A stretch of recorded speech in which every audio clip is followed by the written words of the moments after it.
ஹல்லேலூயா. கர்த்தர் நல்லவர், அவர் கிருபை என்றும் உள்ளது.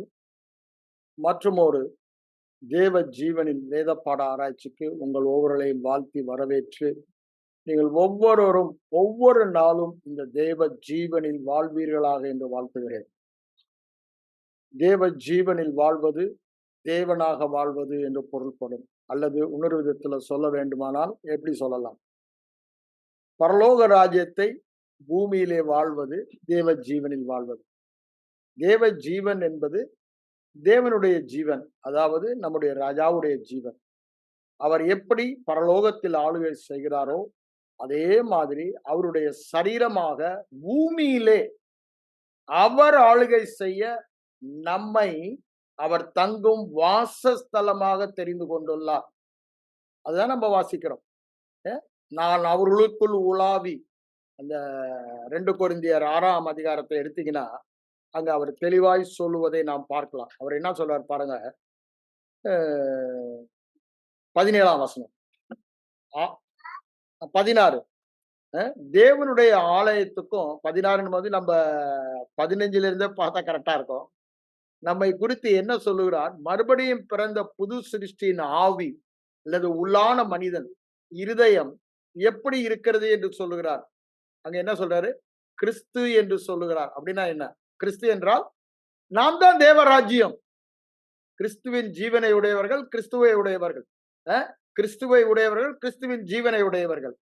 கிறிஸ்துவின் ஜீவன் கிறிஸ்துவை உடையவர்கள் பரலோகத்தை உடையவர்கள். மோட்சம் செத்தா மோட்சம் அல்ல, மறுபடியும் பிறந்த நாளிலே பரலோகம் நமக்குள் வந்து விட்டது, மோட்சம் நமக்குள் வந்து விட்டது. அதனாலதான் நம்ம ஏற்கனவே நான் சொன்ன மாதிரி யோவான் 3ஆம் அதிகாரத்துல நிக்கோதேமு வந்து ஆண்டவர்கிட்ட சொல்றான், அந்த பரலோக ராஜ்யத்தின் அற்புதம் அடையாளம் எல்லாம் இயற்கைக்கு அப்பாற்பட்ட விதத்துல தண்ணீரை ரசமா மாற்றாரு, போற இடமெல்லாம் சுகமாக்குறாரு, ஹீலிங் நடக்குது, பிசாச விரட்டுறாருன்னு பார்க்கும் பொழுது அவன் வந்து கேட்கிறான், நிச்சயமாகவே ஆண்டவர் மோடத்துல இருந்தனாலதான் இதுல நடக்குதுன்றான். அப்பதான் அவர் சொல்றாரு, இந்த பரலோக ராஜ்யம் அல்ல கிறிஸ்து, அதாவது தேவன் எனக்குள் இருப்பது மாத்திரம் அல்ல, அது எல்லாருக்குள்ளும் இருக்க முடியும் என்று சொல்லிதான் என்ன சொல்றாரு, ஒருவன் மறுபடியும் பிறவாவிட்டால் இந்த பரலோக ராஜ்யத்தை இந்த பூமியிலே பெற்று வாழ முடியாது, பரலோகத்துக்கும் சென்று வாழ முடியாது என்று சொல்லார். எப்பவுமே அது இப்போதும் அப்போதும் என்பதை நல்லா நம்ம புரிந்து கொள்ள வேண்டும். இப்போதும் அப்போதும் என்று நாம் சொல்லும் பொழுது, இப்பொழுது அனுபவிக்கிறவர்கள் தான் அங்க வந்து ஆளுகை செய்ய முடியும் என்று சொல்லுகிறார். அதுதான் அங்க சொல்லும்போது என்ன சொல்றாரு? மறுபடியும் பிறக்கும் பொழுதுதான், ஆவியினாலும் ஜலத்தினாலும் தேவ வார்த்தையினாலும் பிழைக்கும் பொழுதுதான் பரலோக ராஜ்யத்தில் பிரவேசிக்கிறோம் என்று சொல்றார். அப்ப பாருங்க, அந்த நேரத்துல பரலோக ராஜ்யம் நமக்குள் வந்து விடுகிறது. கிறிஸ்துவானவர் மகிமையின் நம்பிக்கையாய் நமக்குள்ளே வந்து விடுகிறார். அப்படின்னா இந்த பரலோகத்தின் ராஜாவே நமக்குள் வந்து இந்த பூமியில் ஆளுகை செய்யும் ஒரு இடமாக நம்மை தெரிந்து கொள்ளுகிறார். நல்ல புரிந்துகளோட நான் ஏன் இதை 2-3 வாரமா சொல்றேன்னா, ஆண்டவர் இந்த வருடம் நமக்கு கொடுத்ததே அதுதான். ஜீவன் என்று சொல்லும் பொழுது இந்த பரலோக ராஜ்யமே நமக்குள் வந்து விட்டது. தேவனை தேவனாக்குகிற ஜீவன், பரலோகத்தை பரலோகமாக்குகிற பரலோகம் நமக்குள் வந்து விட்டது. நம்ம பரலோகத்துல தான் எல்லாம் அனுபவிக்க போறோம்னு சொல்லும் போது சபையில நமக்கு எப்பொழுதுமே என்ன சொல்லிட்டாங்க, இங்க ஒண்ணுமே இல்ல, செத்தா மோட்சம்ட்டாங்க, செத்தா பரலோகம்ட்டாங்க. அங்கதான். ஆனா வேதம் அவ்வாறு சொல்லவில்லை. ஆண்டவர் ஊழியத்தை ஆரம்பிக்கும் போதே எப்படிதான் ஆரம்பிக்கிறாரு? மனம் திரும்புங்கள், பரலோக ராஜ்யம் சமீபமா இருக்கிறது. நீங்க செத்த பிறகு பரலோகம் அவர் சொல்லல. 1-2 இடங்கள் இப்ப நீங்க மத்தேயு 26ல சொல்லுவதை பார்க்கலாம். வாருங்கள் பிதாவினால் ஆசீர்வதிக்கப்பட்டவர்களே, இது முதல் உங்களுக்கு ஆயத்தம் பண்ணப்பட்ட பரலோக ராஜ்யம் சொல்றாரு. அப்போ அங்கேயும் பரலோகம், இங்கேயும் நாம் பரலோகம் அனுபவிக்க வேண்டும். அதுக்குத்தான் இயேசு கிறிஸ்து உலகத்திற்கு வந்து சிலுவைக்கு சென்று மரித்து உயிரோடு எழுந்து நம்மை புது சிருஷ்டியா, அப்படின்னா என்ன, பரலோகத்தின் சிருஷ்டியாய் மாற்றி விட்டார். இந்த பரலோகத்தின் சிருஷ்டி அவர் இருக்கிற வண்ணமாகவே இருக்கிறார். பரலோகத்தில் நம்ம எப்படி இருக்கிறோமோ அப்படிதான் நம்முடைய உள்ளான மனிதன், ஆவியாகிய மனிதன் இருக்கிறான். ஒரு வித்தியாசமும் கிடையாது. ஆனா அங்க சரீர மீட்பும் உண்டாகிறது. எல்லாமே அவர் சாயலில் மாறப் போகிறோம். ஆனா இப்பொழுது நம்முடைய ஆவியிலே நம்ம எப்படிதான் இருக்கோம்? அதுதான் மெய்யான மனிதன், நித்திய மனிதன். அ இந்த சரீரம் மண்ணுக்கு மண்ணா போகப்போது. புது சரீரத்தை நாம் அ அந்த காலத்துல மகிமையின் சரீரத்த வருகையில் அவர வரும்பொழுது பெற்றுக்கொள்ளப் போகிறோம். அப்பதான் பரலோக ராஜ்யம் இறங்கி வருகிறதுன்னு நம்ம வெளிப்படுத்தின விசேஷத்துல வாசிக்கிறோம். ஆனா இப்ப என்ன பெற்றுட்டோம்? முதலாவது முன்ருசியை பெற்றுவிட்டோம். பரலோக ராஜ்யத்தை இந்த முன்ருசிய அனுபவிக்கலன்னு அர்த்தம். இந்த உலகத்துல பரலோகத்தை நம்ம அனுபவிக்கணும். நான் போன வாரமே சொன்னேன். உங்க வாயின் வார்த்தையினால நீங்க இந்த உலகத்துல பரலோகத்தை அனுபவிக்கலாம். இல்லது நரகத்தை அனுபவிக்கலாம். ஏன்? இந்த பரலோக ராஜ்யம் செயல்படும் விதம் எப்படிதான்? வார்த்தையின் மூலமா தான் செயல்படுது. தேவ வார்த்தையின் மூலமா தான் இந்த கிங்டம் ஆஃப் காட்ஸ் ஆப்பரேட் நம்ம பார்த்தோம். இப்ப பாருங்க என்ன சொல்றாரு? கிறிஸ்து என்று சொல்லுகிறார். முதலாவதாக அவர் சொல்வது கிறிஸ்து என்று சொல்லுகிறார். மறுபடியும் பிறந்து மீட்கப்பட்ட புது சிருஷ்டி கிறிஸ்து. அப்படின்னா என்ன? நாம் தான் பரலோகம். ஆனா நம்ம பரலோகத்தை காண்பிக்கிறோமா? இந்த பரலோகம், கிறிஸ்து, ஜீவன் எல்லாமே நம் ஆவியில் இருக்கிறது. அவருடைய சித்தம் என்ன? இந்த பரலோகத்தின் புண்ணியங்களை நாம் காண்பிக்க வேண்டும். To show fourth. அப்படிதானே? நம்ம ஆங்கிலத்துல அதான் சொல்றாங்க. 1 பேதுரு 2ஆம் அதிகாரத்துல என்ன சொல்றாரு பாருங்க. நம்ம ஆச்சரியமான ஒளிரிடத்திற்கு வந்திருக்கிறோம். இங்கேயும் அததான் சொல்றாரு. கிறிஸ்துன்னு சொல்லிட்டு அடுத்தது என்ன சொல்றாரு? கிறிஸ்துவுக்கும் பேலியாளுக்கும் இசைவேது. அவிசுவாசியுடன் விசுவாசிக்கு பங்கேது. நம்ம அவிசுவாசம் உள்ளவள் என்பதை ஏற்றுக்கொள்ளவே கூடாது. பிசாசு திரும்ப திரும்ப சொல்லுவான். உனக்கு நடக்காதுப்பா, உனக்கு விசுவாசமே இல்லைன்னு. எனக்கு விசுவாசம் இருக்கு. ஏன்? அவருடைய விசுவாசம் எனக்கு. அவர் உள்ளே வரும்போது அந்த பரலோக ராஜ்யத்தின் விசுவாசத்தோடு எனக்குள்ளே வந்து விட்டார். ஆனால்தான் அவர் கிறிஸ்துன்னு சொல்லிட்டு அடுத்தது விசுவாசின்னு சொல்றாரு. தேவனுடைய ஆலயத்துக்கும் விக்கிரகத்துக்கும் சம்பந்தம் ஏதுன்னு சொல்றாரு. அதுக்கு முந்தின வசனம் 14ஆம் வசனம் என்ன சொல்றாரு? நீதிக்கும் அநீதிக்கும். நம்ம ஆண்டவர் நம்முடைய உள்ளான மனிதன், நான் சொன்ன பரலோகம் வந்துருச்சு, கிறிஸ்து வந்துட்டான்னு சொல்றேன்னு, ஜீவன் பெற்றுக்கொண்டோம்னு. அது எப்படி இருக்கு? அது நீதியா தான் இருக்குது. நீ வெளித்தோற்றத்துல, வெளி கிரியையில நீ பாவம் செய்தாலும் செய்யாவிட்டாலும் இட்ஸ் an eternal thing. நித்திய நீதியை நாம் பெற்று விட்டோம். மறுபிறப்பிலே பழைய மனிதன் மரித்து, பழைய பிசாசுக்குள் பேலியாளுக்குள் இருந்த மனிதன் மரித்து கிறிஸ்துவுக்குள்ளாக புது ஸ்பாவ மனிதன், புது ஸ்பாவத்தை நம்ம பாவத்தை மாத்திரம் மன்னிக்கல, அவருடைய திவ்ய ஸ்பாவம், நீதியின் ஸ்பாவத்தை நமக்கு கொடுத்து விட்டார். உள்ளான மனிதன் அதுதான் என்ன சொல்றாரு? நீதிக்கும் அநீதிக்கும் சம்பந்தம் ஏது, ஒளிக்கும் இருளுக்கும் சம்பந்தம் ஏதுன்றார். நம்முடைய உள்ளான மனுஷனில நம்ம ஒளியாதான் இருக்கும். எவ்வளவு வேணும் இருள் இல்லை. எந்த மனுஷனையும் பிரகாசிக்கிற ஒளி நம்முடைய உள்ளான மனிதனிலே வந்து விட்டது. அந்த ஒளியின் ராஜ்யம் நமக்குள்ள வந்து விட்டது. அதனாலதான் கொலோசியர் 1:12-13 என்ன சொல்றாரு? ஒளியின் ராஜ்யத்தில் உள்ள பரிசுத்தவான்களின் சுதந்திரம். ஐயா, பரலோகம் ஒளியின் ராஜ்யம். அங்க இருள் எவ்வளவு வேணும் இருக்கவே முடியாது. அந்த ராஜ்யத்தின் சுதந்திரம், பரலோகத்தின் சுதந்திரத்தை பரிசுத்தவான்கள், அதனாலதான் ஆண்டவர் சொன்னாரு, பரிசுத்தவான்கள் ராஜ்யத்தையும் ஆளுகையும் மகத்துவத்தையும் பெற்று ஆளுகை செய்வார்கள் என்று சொன்னார். அதனாலதான் இங்க வேதம் என்ன சொல்றது? ஏற்கனவே அதனாலதான் ஆண்டவர் சொன்னாரு, பரிசேயர் வந்து அவர்கிட்ட கேட்கிறாங்க லூக்கா 17ல, எப்போ ஆண்டவரே வரும்? அப்ப அதுக்கு ஆண்டவர் என்ன பதில் சொன்னாரு? அது அங்கேயும் இங்கேயும் 17:21 லூக்கா 17:21 வாசிக்கலாம். அது அங்கே இங்கேன்னு நீ கண்ணால பாக்குற மாதிரி ஐம்புலன் உணர்வினால வராது. அது it's not a physical kingdom, it's a spiritual kingdom. அது உங்களுக்குள் இருக்கிறதே என்றார். உங்களுக்குள்ள வந்துடுச்சு என்றார். இயேசுவை விசுவாசித்த அந்த வினாடியிலே அந்த ராஜ்யம் நம்ம அப்போ அந்த வினாடியிலே நாம் ஒளியின் ராஜ்யத்திற்கு மாற்றப்பட்டு விட்டோம். என்னுடைய உள்ளான மனிதன் இருக்கும் இடம் பரலோகம் அல்லது ஒளியின் ராஜ்யம். அஹ், அந்த ஒளியின் ராஜ்யம் எனக்குள்ளே வந்து விட்டது. அதனாலதான் என்ன சொன்னாரு, நீங்க பூமிக்கு ஒளியாய் வெளிச்சமாய் இருக்கிறீர்கள் என்று சொல்லுகிறார். ஏன்? அந்த ராஜ்யம் வந்து விட்டது. அதை காண்பிக்கத்தான் நம்ம திரும்பவும் சொல்றேன். அவர் தங்கும் இடமாக அல்லது பரலோக ராஜ்யம் இருக்கும் இடமாக நம்மை தெரிந்து கொண்டார். அதனாலதான் அந்த வசனத்தை சொல்லிட்டு என்ன சொல்றார் பாருங்க. 16ஆம் வசனத்துல தேவ ஆலயம் அப்படின்னா என்னங்க? தேவன் தங்கும் இடம் இல்லது பரலோகம். தேவன் எங்க இருக்காரு? எங்கள் பரலோகத்தின் பிதாவேன்றோம். அஹ், அவர் தங்குற இடம் யாரு? ஏன் ஆவிதான். பரலோகம் எங்க இருக்கு? ஏன் ஆவியில இருக்கு? அவர் பரலோகத்தின் தேவன். அவர் என் ஆவிக்குள் வந்தார் என்றால் என் ஆவி பரலோகமாய் மாறிவிட்டது.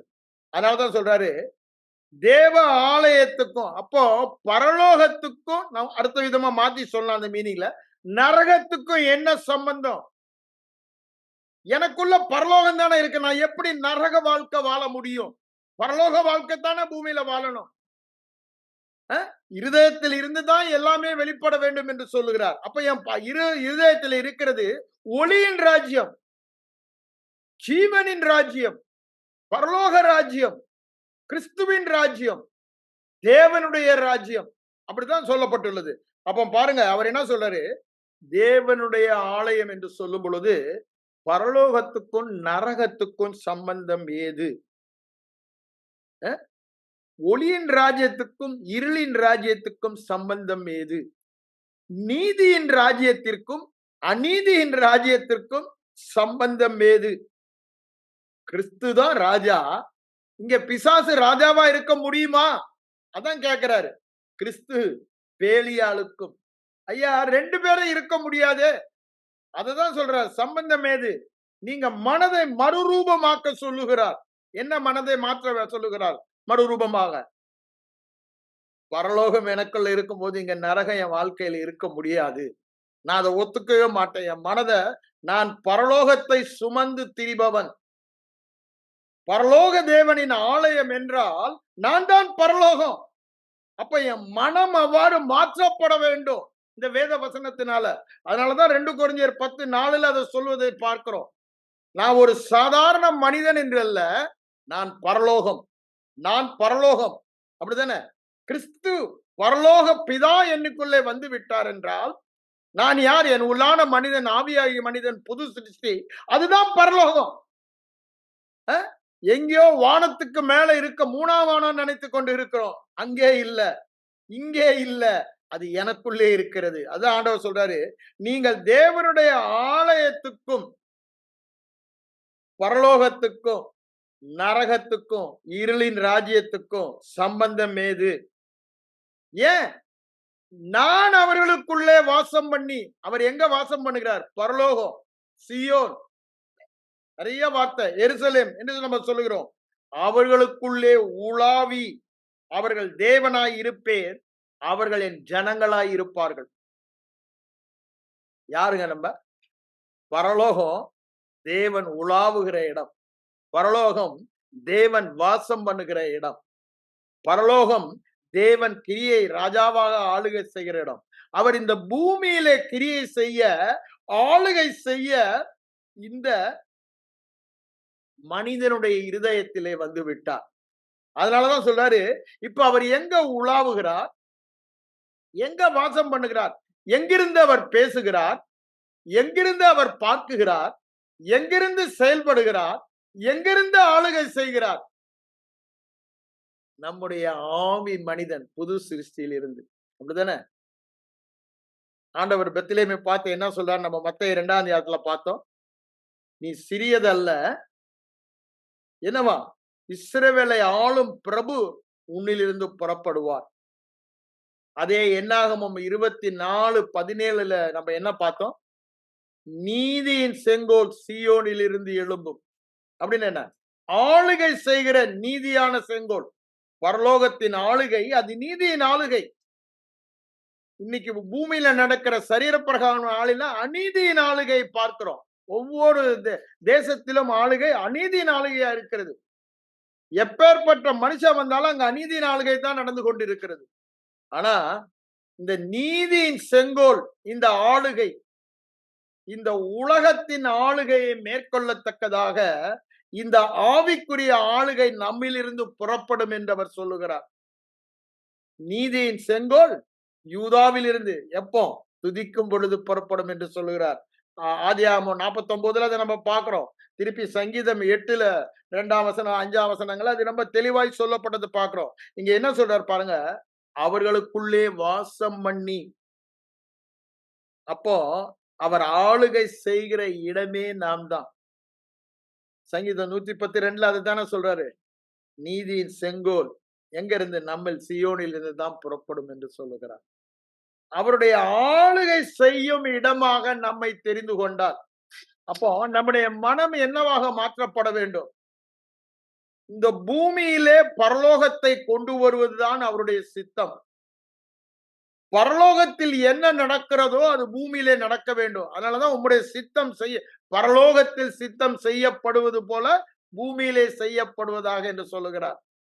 அப்போ பரலோகத்தில் உள்ளவைகள் எல்லாம் பூமியில நிரம்ப வேண்டும் என்று தேவனுடைய அனாதி திட்டம். அதற்குத்தான் தன் குமாரனை அனுப்பி சிலுவையிலே பாவத்தை போக்கும் பலியாக. அப்ப என்னாச்சு? பாவத்தை போக்கினபடியினாலே நம்மை நீதிமானாக்கி பரலோகமும் பரலோகத்தின் பிதாவும் ராஜாவும் நமக்குள் வந்துவிட்டார் என்று வேதவசனம் சொல்லுகிறது. அப்போ அவர் வந்ததுதான் பரலோக ராஜ்யம் நமக்குள் வந்தது என்று வேதம் சொல்லுகிறது. அததான் அவர் என்ன சொல்றாரு? அந்த இடமே நீதான்றார். அப்ப என்ன அர்த்தம்? பரலோகமே நாம தான். அவர்களுக்குள் உலாவுவேன், அவர்களுக்குள் வாசம் பண்ணுவேன். ஐ வில் லிவ் இன் தம். அப்படிதானே? அவர்களுக்குள்ளே வாசம் பண்ணுவேன். என்ன? அங்கதான் நான் நடக்கிறேன், அங்கதான் நான் பேசுகிறேன், அங்கதான் நான் பேசுகிறேன். அப்படின்னு என்ன? நான் பேசும்போது அவர் பேசுகிறார், நான் நடக்கும்போது அவர் நடக்கிறார், நான் பார்க்கும்போது அவர் பார்க்கிறார். அப்படிதானே? அது பரலோகம். பரலோகம் நான் நினைக்கும் பொழுது பரலோகத்தின் நினைவுகள். அது நான் செய்ய வேண்டிய காரியம். ஏன்? நம்முடைய ஆவி மனிதன் தான் மாற்றப்பட்டு இருக்கிறான். ஆவி மனிதன் தான் பரலோகம். ஆனா அது என் சரீர மண்டலத்தில் நான் காண்பிக்க வேண்டுமானால் அதை தடை பண்ணுகிற என் மனது ஒண்ணு இருக்கேன். பிசாசு அங்கதானே தாக்குறான். பிசாசு மனதின் மூலமா தானே. இல்ல இல்ல இல்ல இல்ல நீ ஆஃப்டர் ஆல் மேன், உனக்கும் பரலோகத்துக்கு என்ன சம்பந்தம்? உன்னை பாரு, உனக்கு தரித்திரனா இருக்கு, என்ன பாரு, உனக்கு பலவீனம் இருக்கு, இதை பாரு, உன்னால அதை செய்ய முடியல, நீ செய்யறதெல்லாம் ஒண்ணும் வாய்க்கிறது இல்ல. இதெல்லாம் சூழ்நிலைகளை காண்பித்து காண்பித்து காண்பித்து மனதிலே ஒரு எண்ணங்களை கொடுத்து என்ன பண்ணிடுறான்? ஒரு ஸ்ட்ராங் ஹோல்ட உண்டு பண்ணி விடுகிறான். அதனாலதான் சொல்றேன், இந்த மனம் வேத வசனம் புது சிருஷ்டியை குறித்து என்ன சொல்லுகிறதோ அதனால இப்ப இதுதான் நம்ம மனதை மாற்ற வேண்டியது. என்ன? என்னுடைய ஆவியில தான் பரலோகமே இருக்கு, பரலோக பிதா இங்கதான் இருக்காரு, அவர் இங்க இருந்துதான் செயல்படுகிறாரு, அவர் செயல்படு ஹெட் குவார்டர்ஸே என்னுடைய ஸ்பிரிட் தான். அப்படிதானே? அவர் அவருடைய சிங்காசனத்தை போட்டு எனக்குள்ளே வீற்று இருக்கிறார். அவருடைய சிங்காசனம் என்னுடைய ஆவியில போட்டு எதற்குங்க? ஆளுகை செய்ய. அவர் இங்கு வாசம் பண்ணுகிறார் என்றால் இதன் மூலமாக ஆளுகை செய்ய. அதான் சொல்றாரு. அதை சொல்லிட்டு தான் என்ன சொல்றாரு பாருங்க, நான் அவர்கள் தேவனாய் இருப்பேன். நம்ம கான்டெக்ஸ்ட் இப்ப பரலோக ராஜ்யத்துல நான் அவர்கள் ராஜாவாய் இருப்பேன், அவர்கள் என் ஜனங்களாய் இருப்பார்கள். நீங்கள் ஜீவனுடைய தேவனுடைய ஆலயமாய் இருக்கிறீர்கள். ஐயா, உயிருள்ள தேவன் நம்மளே உயிரோடு வாழுகிறார். அவர் வாழுகிறபடினாலே நாம் வாழுகிறோம் என்று யோவான் 14ஆம் அதிகாரத்துல 19, 20 வசனம் நம்ம வாசிக்கும் போது சொல்லுகிறார். அங்க அவர்ன்றது நம்ம பரலோக ராஜன் மாத்தி போட்டு படிச்சு பாருங்க. ஏன்? பரலோகம் தான் நம்முடைய வாழ்க்கையில வெளிப்பட முடியும், வேற ஒண்ணும் வெளிப்பட முடியாது. அதுதான் அவருடைய திட்டம். அதை சொல்லிட்டு தான், அதை சொல்லும் போது நான் உங்களுக்கு சொன்னேன், 1 பேதுரு 2ஆம் அதிகாரத்துல அவர் என்ன சொல்றாரு பாருங்க. நம்மை படுத்து என்ன சொல்ல 9ஆம் வசனத்தை திரும்ப வாசிக்கிறேன். அடிக்கடி நான் உங்களுக்கு வாசிச்சிருக்கேன். அப்படிதானே? மறுபடியும் பிறந்த புது சிருஷ்டிகளோ, நீங்க இருளின் ராஜ்யத்தில் இருந்து ஆச்சரியமான ஒளியின் ராஜ்யத்தினத்திற்கு வந்துட்டீங்க.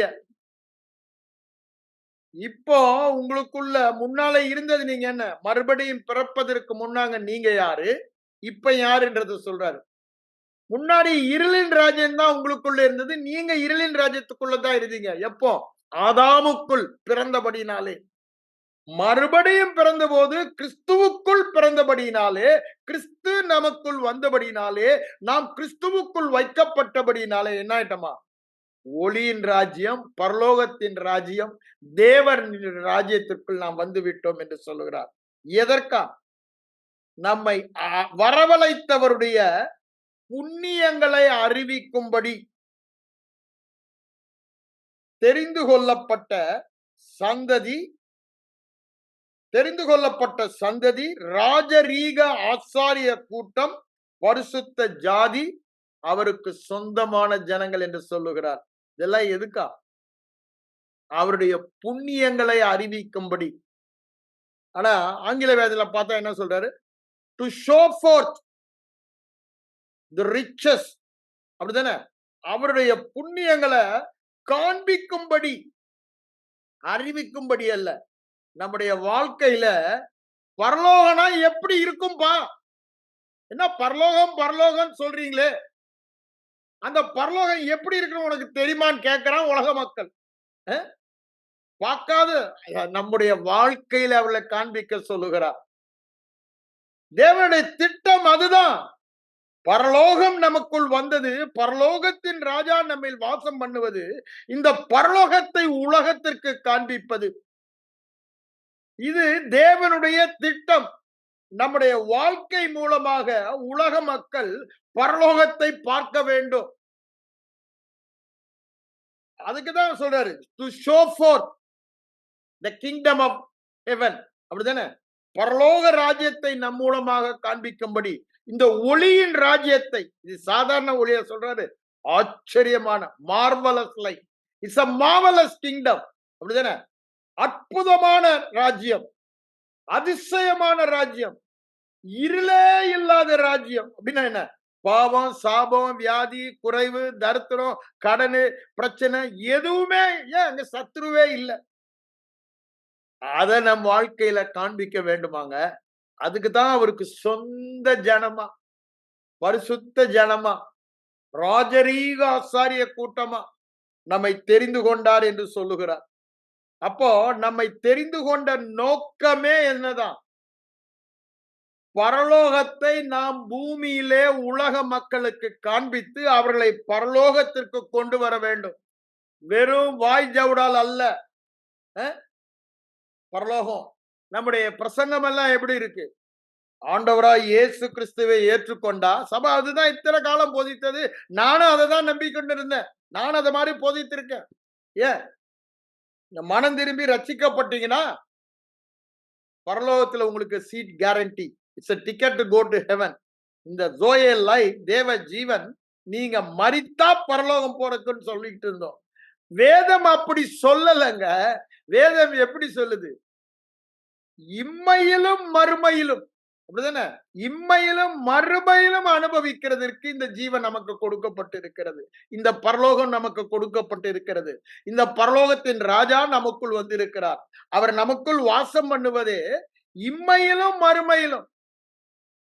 அப்ப பாருங்க, நாம் வாழ வேண்டியது இந்த பரலோகத்தை தான் வாழ வேண்டும். இப்ப இதெல்லாம் ஒத்துக்கிறோம் பிரதர், நீங்க சொல்றதெல்லாம். ஆனா பிராக்டிகலா எப்படி வாழ்றது? இது நாம் காண்கிற ராஜ்யம் அல்ல. முதல்ல அதை நல்லா புரிந்து கொள்ளணும். ஆண்டவர் என்ன சொல்றாரு பாருங்க. யோவான் எழுதின சுவிசேஷத்துல பிலாத்து வண்டை ஆண்டவரை கொண்டு போறாங்க கடைசியா. அப்போ அவர் கேட்கிறான் பிலாத்து,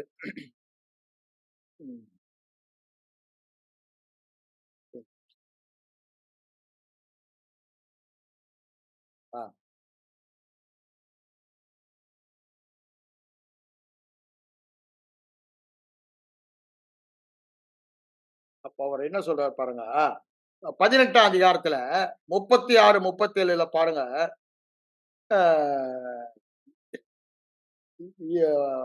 முதல்ல வந்து நீ யூதருடைய ராஜாவான்றாங்க. நீ சொல்லுகிறபடிதான் ஆண்டவர் சொல்றாரு. திருப்பி 36ல பிரதியுத்தரமாக அவனுக்கு என்ன பதில் சொல்றாரு? இயேசு பிரதியுத்தரமாக, என் ராஜ்யம் இவ்வுலகத்திற்கு அரியதல்ல அப்படின்னா, it is not the physical world which you see now. என் ராஜ்யம் இவ்வுலக பிசிக்கல் வேர்ல்டா இருந்துச்சுன்னா நான் ஒப்பு கொடுக்காதபடி போராடி இருப்பார்கள். என் ராஜ்யம் இவ்வுலகத்திற்குரியதல்ல, அது ஆவிக்குரிய ராஜ்யம். நீ கண்ணால பார்க்க முடியாது. அப்பொழுது அவன் கேட்கும் பொழுது என்ன சொல்றாரு? நான் ராஜாதான், நான் ராஜாதான், பரலோக ராஜ்யத்தின் ராஜாதான்.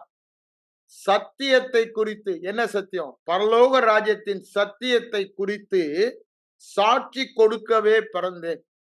முழுவதுமா நீங்க மத்தேயு சுவிசேஷம் எடுத்து படிச்சு பாருங்க. Kingdom kingdom kingdom kingdom kingdom, பரலோக ராஜ்யம் பரலோக ராஜ்யம் பரலோக ராஜ்யம், ஆரம்பம் முதற்கும் இங்க முடிவு வரைக்கும் அந்த ராஜ்யத்தை தான் அவர் பேசுறாரு. அதை குறித்து ஜனங்களுக்கு சொல்லதான் வந்தாரு. ஏன்? ஒருவனும் பிதாவை கண்டதில்லை, ஒருவனும் பரலோக ராஜ்யத்தை கண்டதில்லை.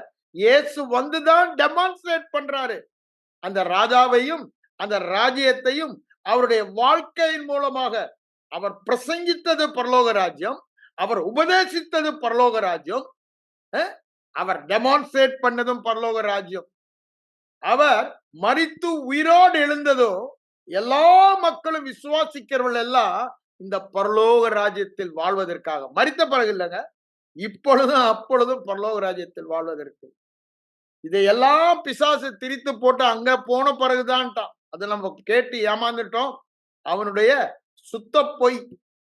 பரலோக ராஜ்யத்தை நம்ம இங்கேயும் அனுபவிக்க முடியும். நம்ம செய்ய வேண்டிய வேலையெல்லாம் அவர் பரலோக ராஜ்யத்தின் வசனத்தை நமக்கு கொடுத்திருக்கிறார், வார்த்தையை நமக்கு கொடுத்திருக்கிறார். அந்த வார்த்தை தான் நம்ம தியானித்து இருதயத்துல விதைத்து பரலோக ராஜ்யத்தில் வாழ முடியும் வேதவன் சொல்லுது. இந்த வார்த்தை தான் போன வாரம் உங்களை திரும்ப திரும்ப சொன்னேன். மிகவும் அருமையும் மேன்மையுமான, மிகவும் மேன்மையான, அருமையான, இப்படிதானே, தீர்க்க தரிசன உறுதியான என்ன வார்த்தை? ராஜ்யத்தின் வார்த்தை நமக்கு கொடுக்கப்பட்டிருக்கிறது. இந்த வார்த்தையிலே பரலோக ராஜ்யத்துல என்னென்னலாம் இருக்கோ அவையெல்லாம் இருக்கு. அதுதான் நமக்கு காண்பிக்கிறது பரலோக ராஜ்யத்தில் நமக்கு என்ன கொடுக்க. இப்ப வாஸ்தவம் நம்ம இப்படிதானே 2 Corinthians 6 16 17 18 எல்லாம் வாஸ்தவம். 1 Peter 2 9 வாசித்தோம். அதெல்லாம் என்ன?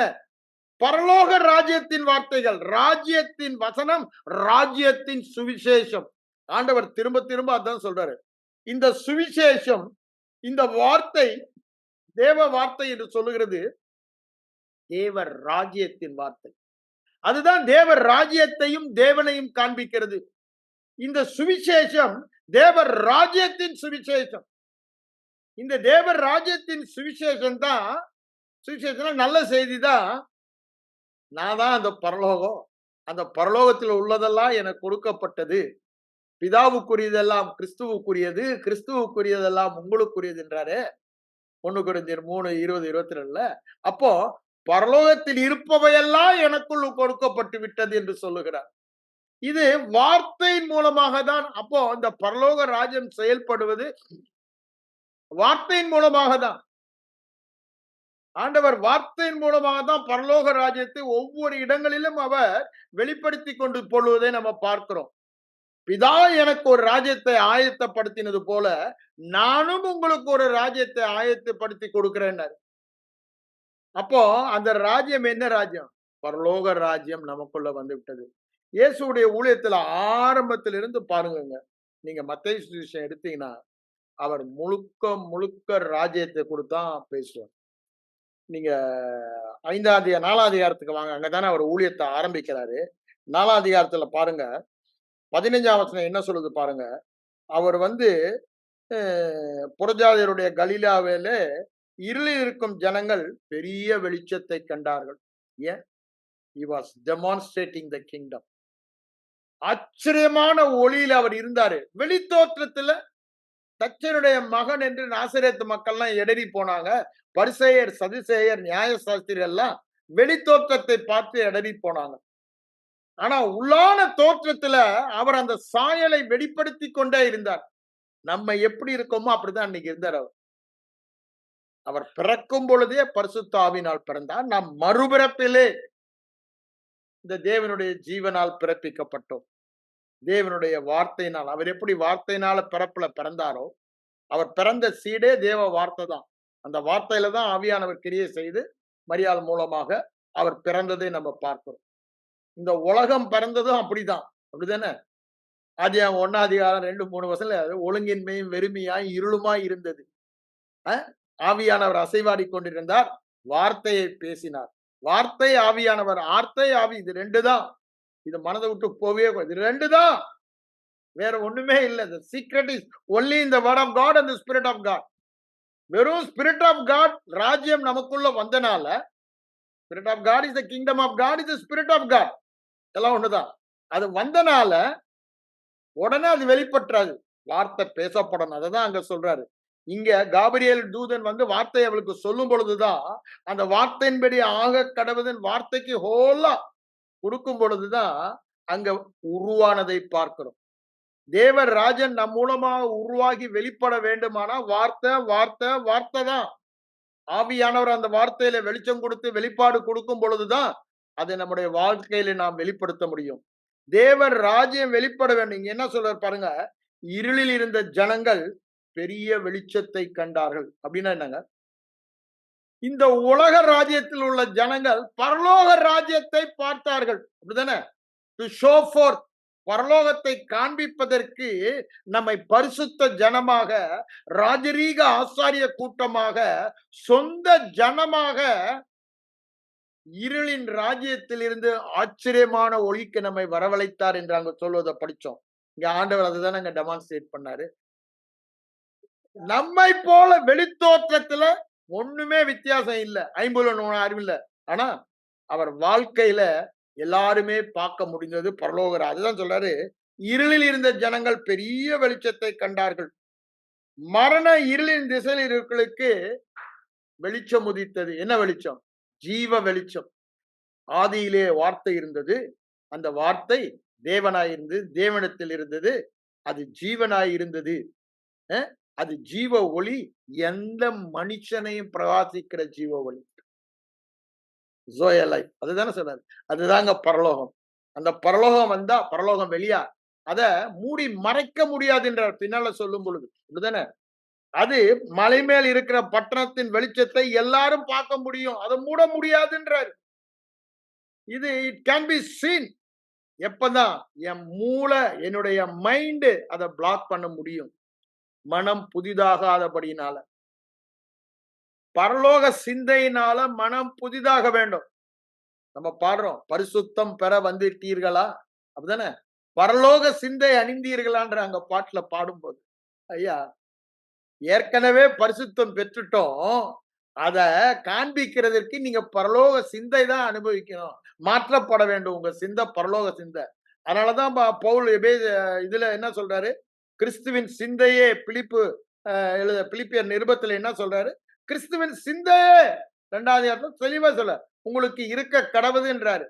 கிறிஸ்துவின் சிந்தை நீங்க பாத்தீங்கன்னா யோவான் அப்போஸ்தலன் எழுதின சுவிசேஷத்துல முழுக்க முழுக்க அவர் வாய் திறந்து சொல்லுவதெல்லாம் அவருடைய சிந்தையை காண்பிக்கிறார். என்ன, நான் தனியா இல்ல, அங்கிருந்து வந்தேன், திருப்பி அங்க போறேன். அவர் என்ன சொல்றாரோ அந்த வார்த்தை, பரலோக வார்த்தை தவிர்த்து வேற வார்த்தையை நான் பேசுறது இல்ல. நான் பரலோகத்தின்படி பார்க்கிறேன், அவர் எனக்கு காண்பிக்கிறாரு. அப்படியே அந்த பரலோக சிந்தை அவருக்கு தரித்தபடினால அவருடைய வார்த்தை எல்லாம் அவருடைய சிந்தையை நமக்கு காண்பிக்கிறது. அவருடைய இருதயத்தின் படம், அவர் என்னவாக இருந்தார். நமக்கு அதே இடம் தாங்க, நாமும் அப்படிதான் வாழணும். அவர் எப்படி அங்க செய்தாரோ அதே மாதிரி வாழ்வதற்குத்தான் நமக்கு மாதிரி வைத்து போனார். அதனாலதான் எபேசியர் நிருபத்தில் அவர் என்ன சொல்றாரு, சிறு குழந்தைகளை பெற்றோரை இமிட்டேட் பண்றது மாதிரி உங்க அப்பாவாகிய பிதாவை நீங்க இமிட்டேட் பண்ணுங்கன்றாரு. அதை நம்ம இமிட்டேட் பண்ணதான், அந்த வாழ்க்கை வாழ்வதற்கு தான் அவர் நமக்கு எப்படி வாழ்ந்தார் என்று, அவருடைய சிந்தை எப்படி இருந்தது என்பதை வாயின் வார்த்தையினால நம்ம பார்க்கிறோம். இங்க அதனாலதான் அவர் என்ன பண்ணாரு, பெரிய வெளிச்சத்தை உலகத்திற்கு காண்பிக்கப்பட்டது. அப்ப பாருங்க, அதுக்கு அடுத்தது 17ஆம் வசனத்துல என்ன சொல்றாரு பாருங்க. அவர் ஆரம்பிக்கும் போதே என்ன பிரசங்கம் பண்றாரு, மனம் திரும்புங்கள், பரலோக ராஜ்யம் சமீபித்திருக்கிறது. பரலோக ராஜ்யம் சமீபமாய் இருக்கிறது என்று சொல்லுகிறார். ஏன்? அவங்களுக்கு அது. இப்ப பரலோக ராஜ்யம் எங்க இருக்கு? நமக்குள்ள வந்துருச்சு. நமக்கு அது சமீபம் அல்ல.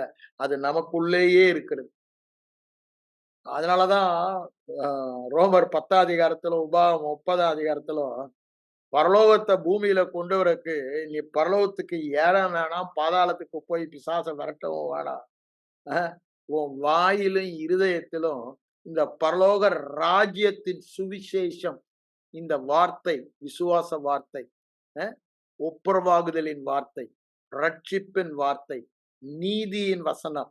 இத இந்த நாக்களையும், இருதயத்திலயும் நீ வச்சா போதும்டான்னு தான் சொல்றேன். So simple. அததான் அவர் அங்க சொல்ல பார்க்கிறார். இங்க பாருங்க, மனம் திரும்புங்கள் பரலோக ராஜ்யம் சமீபித்திருக்கிறது என்று பிரசங்கிக்க ஆரம்பித்தார்.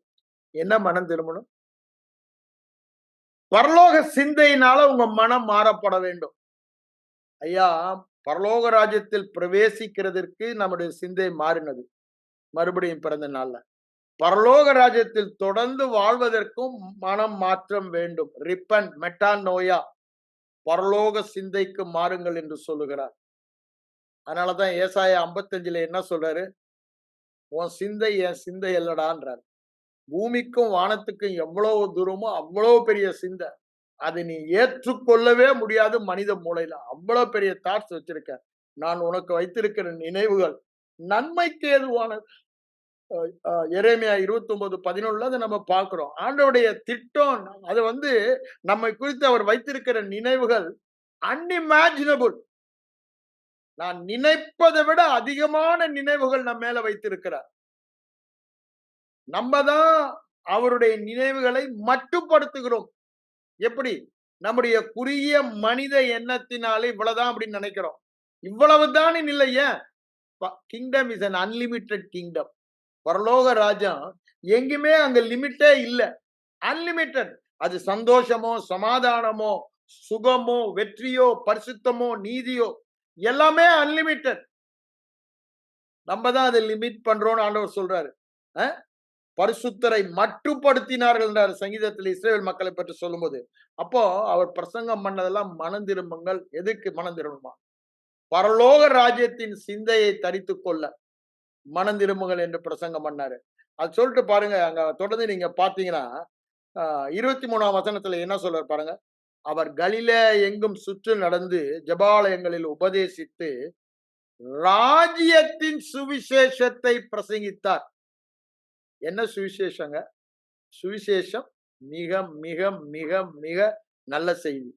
ஒருத்தன் விவரித்து சொன்னாலும் அத மூல அறிவினால நம்மளால ஏற்றுக்கொள்ளவே முடியாது. அது ஆவியானவர் மூலமா தான் அறிந்து கொள்ள முடியும். அந்த சுவிசேஷத்தை இவர் என்ன சொல்றாரு? ராஜ்யத்தின் சுவிசேஷம். ராஜாவிடத்தில் இருந்து வருகிற சுவிசேஷம். சீசர் இல்லங்க, சீசர். அந்த காலத்துல அதனால ரோமன் நிருபத்தில் அதான் சொல்றாரு. சீசர்ட்ட வர செய்தி ரோகமா முக்கியமான செய்தின்னு. ஆனா நமக்கு எங்க இருந்து வருது? பரலோகம், பூலோகம் எல்லாவற்றையும் சிரித்து ஆளுகிற தேவாதி தேவன், சர்வத்தையும் ஆளுகிற தேவனிடமிருந்து செய்தி வருகிறது. அந்த ராஜ்யத்திலிருந்து ஒரு செய்தி வருகிறது. என்ன? மறுபிறப்பிலே நாம் புது சிருஷ்டி என்றால் பரலோகம் உங்களுக்குள்ளதான் இருக்கு. நீங்க வார்த்தையினாலும் ஆவியினாலும் பிறக்கும் பொழுது பரலோக ராஜ்யம் உங்களுக்கு. இது அங்கிருந்து வருகிற செய்தி. அதுதான் அவர் சொல்றாரு. பரலோக ராஜ்யத்தின் சுவிசேஷத்தை உபதேசித்தார், பிரசங்கித்தார். அவர் வேற ஒண்ணுமே பண்ணலங்க. வார்த்தை தான், வார்த்தை தான், வார்த்தை தான். பிதாவோடு உறவு கொண்டார் ஜெபிக்கும் பொழுது, அப்படிதானே? தியானிக்கும் பொழுது. ஆனா பரலோக ராஜ்யத்தை எப்படி அவர் காண்பித்தார்? பரலோக ராஜ்யம் அவர் மூலமா எப்படி ஆளுகை செய்யும் பாத்தீங்கன்னா, பரலோக ராஜ்யத்தின் சுவிசேஷத்தை பிரசங்கித்தார், உபதேசித்தார். பவுல் என்ன சொல்றாரு பாருங்க. இதே புதிய ஏற்பாட்டுல வரும் பொழுது, இது நிருபங்கள்ல வரும் பொழுது, ரோமர் 1:14 சொல்றாரு, கிறிஸ்துவின் சுவிசேஷம். அது என்னங்க? அந்த 1ஆம் வசனம் ஆரம்பிக்கும் தேவனுடைய சுவிசேஷம்னுவாரு. திருப்பி 6, 7 வசனங்கள்ல போகும்போது தேவ குமாரனுடைய சுவிசேஷம்னுவாரு. இங்க 16ஆம் வசனம் வரும்போது தேவனுடைய சுவிசேஷம்னுவாரு. அது என்ன சுவிசேஷம்? தேவ ராஜ்யத்தின் சுவிசேஷம். அதை குறித்து நான் வெட்கப்படேன். அததான் நான் பிரசங்கம் பண்ண அழைக்கப்பட்டிருக்கிறேன். அந்த வெளிப்பாடு தான் எனக்கு கொடுத்தாரு. என்னுடைய அழைப்பும் தெரிந்து கொள்ளுதலுமே சுவிசேஷத்தை சொல்லுவதற்கு தான். என்ன சுவிசேஷம்? ராஜ்யத்தை குறித்து, பரலோக ராஜ்யத்தை குறித்து, பரலோக ராஜாவை குறித்து. எனக்குள்ள வந்துட்டாரு. அவர் என்னை வெளிப்படுத்திட்டாரு. அத நான் உலகத்துக்கு சொல்லி, அவங்க ஒவ்வொருவரும் அதை பெற்றுக்கொண்டு அனுபவிக்க வேண்டும். அதனால தான் சொல்றேன், நான் வெட்கப்பட அது பைத்தியக்காரத்தனமா இருக்கும். அது 1 கொரிந்தியர் 1:18 சொல்லும் பொழுது, சிலுவை பற்றி உபதேசம் என்ன? இந்த தேவர் ராஜ்யத்தை குறித்த சுவிசேஷம் கெட்டு போகிறவர்களுக்கு, ஐயா அதுக்கு அவன் நியமிக்கப்பட்டவன். அவன் விசுவாசிக்க மாட்டான். உங்களுக்கோ பரலோகத்தின் ராஜ்யத்தை அறியும்படி அருளப்பட்டிருக்கிறது என்று சொல்லுகிறார். மத்தேயு 13 சொல்றாரு அததான். லூக்கா 8 அததான் சொல்றாரு. பரலோக ராஜ்யம் எப்படி செயல்படுகிறது என்று நீங்க புரிந்து கொள்ளும்படி உங்களுக்கு அருளப்பட்டு இருக்கிறது. அநேகர் பார்க்கணும்னு ஆசைப்பட்டாங்க, கேட்கணும் முடியல. ஆனா இப்பொழுது நமக்கு அருளப்பட்டு இருக்கிறது. ஆவியானவர் அருளப்பட்டபடியினாலே. அப்போ இந்த பரலோக ராஜ்யத்தின் ரகசியங்களை அறியும்படி நமக்கு அருளப்பட்டதுன்னு சொல்லும் பொழுது அங்க எதைதான் சொல்றாரு? தேவ வார்த்தையை விதைக்கிற ஓமையை சொல்லும் போதுதான் அதை சொல்றத பார்க்கிறோம். அப்ப தேவர் ராஜ்யம் எப்படி செயல்படுகிறது என்பது அந்த ஓமையில தான் சொல்றாரு. இப்ப நான் ஏன் அதை இங்க கொண்டாந்தேன்னா, அவர் அந்த வேலையை தான் செய்தாரு. விதைக்கிறவன் விதைக்க புறப்பட்டார். ஆண்டவர் அந்த ஏன் பரலோக ராஜ்யத்தின் வேலையை தான் செய்தாரு. பரலோக ராஜ்யத்தின் பிரதான வேலை ராஜ்யத்தின் சுவிசேஷ வார்த்தையை விதைப்பதுதான். அந்த ஓமையில தான் என்ன சொல்றாரு? மத்தேயு 13:19 அவர் சொல்லும் பொழுது, ஒருவன் ராஜ்யத்தின் வசனத்தை கேட்டு, இங்க ராஜ்யத்தின் சுவிசேஷம், ராஜ்யத்தின் வசனம். அதை கேட்டு உணராதிருக்கும் பொழுது சத்ரு வந்து அதை எடுத்துக்கொண்டு போனான். பாருங்க, அந்த சத்ரு பிசாசின் பின்னாடி சொல்லுவதை பார்க்கலாம். அந்த சத்ரு ஏங்க உடனே ஓடி வரான்? கேட்டதுமே வந்து அதை எடுக்கிறதுக்கு பொய் எடுத்துக்கிட்டு வரான். சூழ்நிலை மூலமா பொய்ய கொண்டாந்து பாரு பாரு பாரு இதெல்லாம் பொய் பொய் பொய் நம்பாதேன்னு சொல்றான். ஏன்? அவனுக்கு நல்லாவே தெரியும். அவனுக்கு நல்லாவே தெரியும். இந்த ராஜ்யத்தின் சுவிசேஷத்தின் வல்லமை என்ன? இந்த ராஜ்யத்தின் வசனத்தின் வல்லமை என்ன? இந்த ரட்சிப்பின் வசனத்தின் வல்லமை என்ன? இந்த விசுவாச வசனத்தின் வல்லமை என்ன? இந்த ஜீவ வார்த்தையின் வல்லமை என்ன? இந்த நீதியின் வார்த்தையின் வசனத்தின் வல்லமை என்ன? இது அவனுக்கு நல்லா தெரியும். என்ன தெரியும்? இது ஆளுகை செய்கிற வார்த்தை என்று. இந்த வார்த்தை உள்ள வந்துருச்சுன்னா இருளின் ராஜ்யம் அங்க இருக்க முடியாது. இதுதான் நடக்கும். என்ன நடக்கும்? இருளில் இருந்த ஜனங்கள் பெரிய வெளிச்சத்தை காண்பார்கள். நீ போகும் ஏன்? அவரை சுமந்து போகிறாய். பரலோகத்தின் வெளிச்சத்தை சுமந்து கொண்டு போகிறாய்.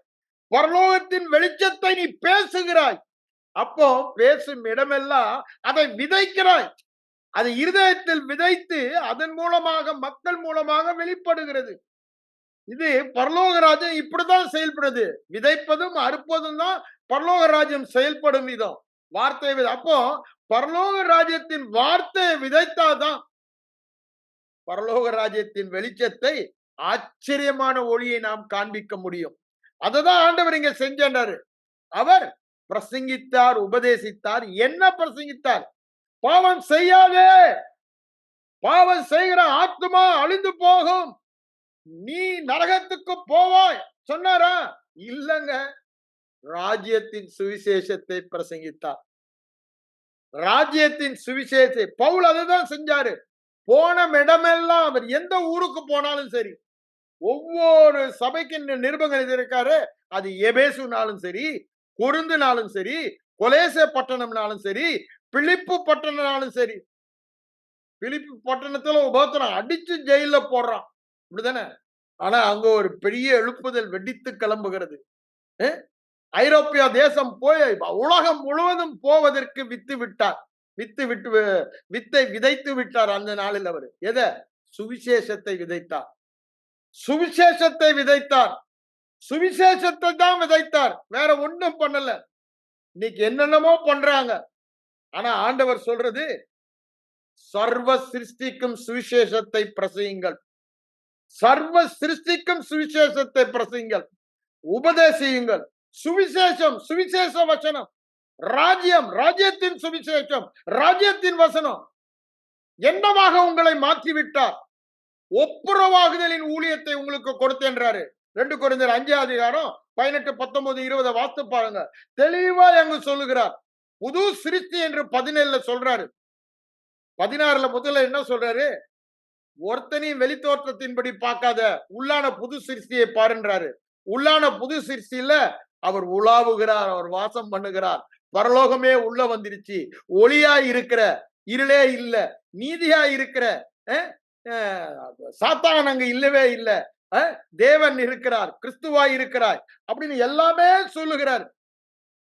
அதுதான் புது சிருஷ்டி. பழையவள் எல்லாம் ஒளிந்து போயின. பழைய இருள் ஒளிந்து போனது, பழைய அநீதி ஒளிந்து போனது, பழைய பேலியால் ஒளிந்து போனான், விக்கிரகம் ஒளிந்து போனது. நம்ம யாரு இப்பமா இருக்குமா? தேவ ஆலயமாக, கிறிஸ்துவாக, நீதியாக, வெளிச்சமாக இருக்கிறோன்றாரு. நீங்க வேதத்துல நிறைய இடத்துல இப்ப இங்கேயும் அதான் சொல்றாரு. இருளிலிருந்து ஒளியினிடத்திற்கு வந்தீங்கன்னா, பழைய இருள் இல்ல. கொலைசேர் 1 அதிகாரம் 20 22 வாதுங்க. முன்பு நீங்க எப்படி இருந்தீங்க, இப்ப எப்படி வந்தீங்க? அதை சொல்றாரு. முன்பு குற்றம் உள்ளவர்கள், இப்ப குற்றமற்றவர்கள். அப்படித்தானே? முன்பு அசுத்தர்கள், இப்பொழுது பரிசுத்தமான்கள். முன்பு தண்டனைக்குனே இருந்தவங்க, இப்ப நீங்க தண்டிக்கவே முடப்படியாதவர்கள். அதேதான் எபேசியர் 2 அதிகாரத்துல முன்பு எப்படி இருந்தீங்க? காணியாட்சிக்கு புறம்பா இருந்தீங்க. இப்போ சுதந்திரத்துக்குள்ளேயே வந்துட்டீங்க. எல்லா இடத்திலையும் அததான். முன்பு பழையவர்கள் ஒளிந்து போயின, ஒளிந்து போயின. பழைய சுபாவம், அநீதி ஒளிந்து போனது. பழைய பேலியால் ஒளிந்து போனான். இனி அவனுக்கு என் மேல ஆளுகையே இல்ல. அவனை விரட்டியாச்சு. உள்ள இருக்கிறது யாரு? பேலியால் இல்லைங்க, கிறிஸ்து, கிறிஸ்து, கிறிஸ்து. இருளின் ராஜ்யம் இல்லைங்க, தேவராஜ்யம், தேவராஜ்யம், பரலோகம், பரலோகம், மோட்சம் உலகத்துக்குள்ள இருக்கு. நம்ம வார்த்தையில சொல்லணும்னா மோட்சம். அதுதான் சொல்ல ஒளிந்து போயினா. அதுதான் மனம் புதான். அதை சொல்லிட்டு தான் சொல்றாரு. இது எப்படியா செஞ்சாருன்றது அங்க சொல்றாரு. எப்படி தேவன் உலகத்தாருடைய பாவங்களை எண்ணாமல் தம்முடைய குமாரன் மேல் செலுத்தி குமாரனின் நீதியை நமக்கு தந்தார். அதன் மூலம் தம்மோடு ஒப்புரவாக்கி சமாதானமாக்கி கொண்டார். அதேதான் கொலைசீர் 1 அதிகாரம் 20 22 வரைக்கும் சொல்றாரு. சொல்லிட்டு தான் அங்க என்ன சொல்றாரு? நீங்க இந்த கேட்ட சுவிசேஷத்தினால் வந்த நம்பிக்கை, விசுவாசத்தை விட்டு உறுதியா இறுக பிடித்துக் கொண்டீர்களானால் அசையாமல் என்ன ஆகுங்க? அது அப்படியே ஆகுன்றார். எப்படி? நீங்க தான் பரலோகமாயிருப்பீர்கள். நீங்க தான் தேவனுடைய வீடா இருப்பீங்கன்னு அங்க எபிரேயர் 3:6 நம்ம சொல்லுவதை பார்க்கலாம். ஏன் சொல்றாரு? நம்ம தான் பரலோகமா இருப்போம். நம்ம அறிக்கையில உறுதியா இருந்தா நம்ம தான் பரலோகன்றதை காண்பிப்போம். அதை எபிரேயர் நிருபத்துல முழுக்க சொல்றாரு. இந்த ராஜ்யத்தின் சுவிசேஷம், இந்த தேவ ராஜ்யத்தின் வார்த்தை, ராஜ்யத்தின் வசனம் உங்க நாக்க விட்டு பிரியக்கூடாது. அதுதான் உறுதியாய் ஸ்திரமாய் நம்முடைய அறிக்கையில இருக்கணும்ன்றார். அததான் அங்க கொலைசேர் 1 20 22 சொல்றாரு. எப்படி நம்மை ஒப்புரவாக்கினார் என்று சொல்லிதான் சொல்றாரு. என்னவா ஒப்புரவாக்கினார்னா, நம்ம எப்படி கிறிஸ்துவாக்கினாரு, எப்படி நம்மை நீதி ஆக்கினாரு, எப்படி நம்மை ஒளியாக்கினாரு, எப்படி நம்ம அவர் தங்கும் வாசஸ்தலமாக, ஆலயமாக, தேவர் ராஜ்யமாக, பரலோகமாக மாற்றினார் என்பதுதான் இங்க சொல்றாரு. எதுல? 18 2 கொரிந்தியர் 5 அதிகாரம் 18, 19, 20 அதை சொல்லுவதை பார்க்கிறோம். அதேதான் கொலைசேர்லயும் சொல்றாரு. எபேசியர் 2 அதிகாரத்திலையும் சொல்றாரு. எப்படி புது சிருஷ்டி அவர் உருவாக்கினாருன்னு 10ஆம் வசனத்துல சொல்லிட்டு அவருடைய கையின் செய்கையா இருக்கிறோம். we are his handiworks அப்படின்னு சொல்லிட்டு அப்படியே வரிசையா அந்த அதிகாரம் ஃபுல்லா நேரம் இல்லை, அதனால தான் நான் வேகமா போறேன். அதை நீங்க படிச்சு பாருங்க. 2வது எப்படி how he created us, எப்படி பரலோகம் நமக்குள்ள வந்து நாம் பரலோகமானோம், எப்படி நாம் கிறிஸ்துவானோம், எப்படி நாம் நீதியானோம், எப்படி நாம் ஒளியானோம் என்பதை சொல்றாரு. உலகத்தாருடைய பாவங்களை எண்ணாமல் அவைகளை கிறிஸ்துவின் மேல் செலுத்தி அவருடைய நீதியை நமக்கு செலுத்தி என்ன பண்ணிட்டாரா? ஒப்புரவாக்கி விட்டார். நம்மை கிறிஸ்துவாக்கி விட்டார், நம்மை நீதியாக்கி விட்டார், நம்மை ஒளியாக்கி விட்டார், நம்மை பரலோகமாக்கி விட்டார். அததான் அங்க அவர் சொல்றாரு. முடிக்கும் போது 21 என்ன சொல்றாரு? பாவம் அறியாத இயேசுவை பாவமாக்கினார், இருளை அறியாத இயேசுவை இருளாக்கினார், அநீதியே அறியாதவரை அநீதியாக்கினார். அப்படிதானே? அவரை நரக ஆக்கினைக்கு உட்படுத்தினார். எதற்குங்க? என்னை பரலோகமாய் மாற்ற, என்னை கிறிஸ்துவாய் மாற்ற, என்னை வெளிச்சமாய் மாற்ற, என்னை வெற்றியாய் மாற்ற, என்னை தேவர் ராஜ்யமாய் மாற்ற அவர் அந்த கேடடைந்தார். ஏன்? என் பாவங்கள் எல்லாம் அவர் மேல் சுமத்தவர். இதை தெளிவா ரோமர் 8:3 சொல்றாரு. நியாயப்பிரமாணம் செய்யக்கூடாததை தாமே செய்யும்படிக்கு தம்முடைய குமாரனை பாவ மாம்ச சாயலாக்கி பாவத்தை போக்கும், பாவத்தை போக்கும், பாவத்தை நீக்கும் பலியாக அனுப்பி அவருடைய சரீரத்திலே பாவத்தை சுமத்தினது மாத்திரமல்ல, தண்டனைக்குள்ளாக தீர்த்து தாம் நீதி உள்ளவர், தம்மை விசுவாசிக்கிற எந்த பாவியையும் நீதிமானாக்குகிறவர். ஐயா, நான் நீதிமானாக்கும் போது நான் நீதி உள்ளவர் என்பதை தம்முடைய குமாரனை தண்டித்ததன் மூலம் அவர் காண்பிக்கிறார். ஒரே விசுவாசத்தினாலதான், வேற ஒண்ணுமே இல்லைன்றத அங்க சொல்லிட்டாரு. இந்த கிறிஸ்துவாய் மாறுகிறது, நீதியாய் மாறுகிறது, ஒளியாய் மாறுகிறது, தேவ ஆலயமாய் மாறுகிறது, எல்லாமே விசுவாசத்தை. எந்த விசுவாசம்? சுவிசேஷம், ராஜ்யத்தின் சுவிசேஷம். அதனாலதான் பவுல் சொல்றாரு, இந்த சுவிசேஷத்தை குறித்து நான் வெட்கப்படேன். விசுவாசிக்கிறவன் யாராயிருந்தாலும் என்னதான் மாறுவானா? தேவர் ராஜ்யமா தான் மாறுவான், பரலோகமா தான் மாறுவான், வெளிச்சமா தான் மாறுவான், நீதியா தான் மாறுவான். அவன் பரலோக ராஜ்யத்தின் வெளிச்சத்தான் காண்பிப்பான், இருளை காண்பிக்க மாட்டான். அப்படிதானே? ஜீவனை தான் வெளிப்படுத்துவான், மரணத்தை வெளிப்படுத்த மாட்டான். பரலோகத்தை வெளிப்படுத்துவான், பரலோக ராஜாவை காண்பிப்பான். To show fourth. அப்படிதானே? அந்த ஆச்சரியமான ஒளியை தான் தன்னுடைய வாழ்க்கையிலே அவன் காண்பிப்பான் என்று சொல்லப்படுகிறது. அப்ப யோசித்து பாருங்க, அந்த ஆச்சரியமான ஒளி என்ன? பரலோக ராஜ்யத்தின் ஒளி. எவ்வளவேனும் இருள் இல்லை. இருள் அது வெளிச்சம் உண்டாக கடவுதுன்னதும் அந்த வெளிச்சம் வந்துச்சு, இருள் ஆட்டோமேட்டிக்கா நீங்கி போகுது. நம்ம வாழ்க்கையில அப்படிதான். இருளிலிருந்து ஒளியை பிரகாசிக்க சொன்ன தேவன் அவர் முகத்தில் உள்ள அறிவாகிய சுவிசேஷத்தின் ஒளியை நம்முடைய இருதயங்களிலே. என்ன சுவிசேஷம்?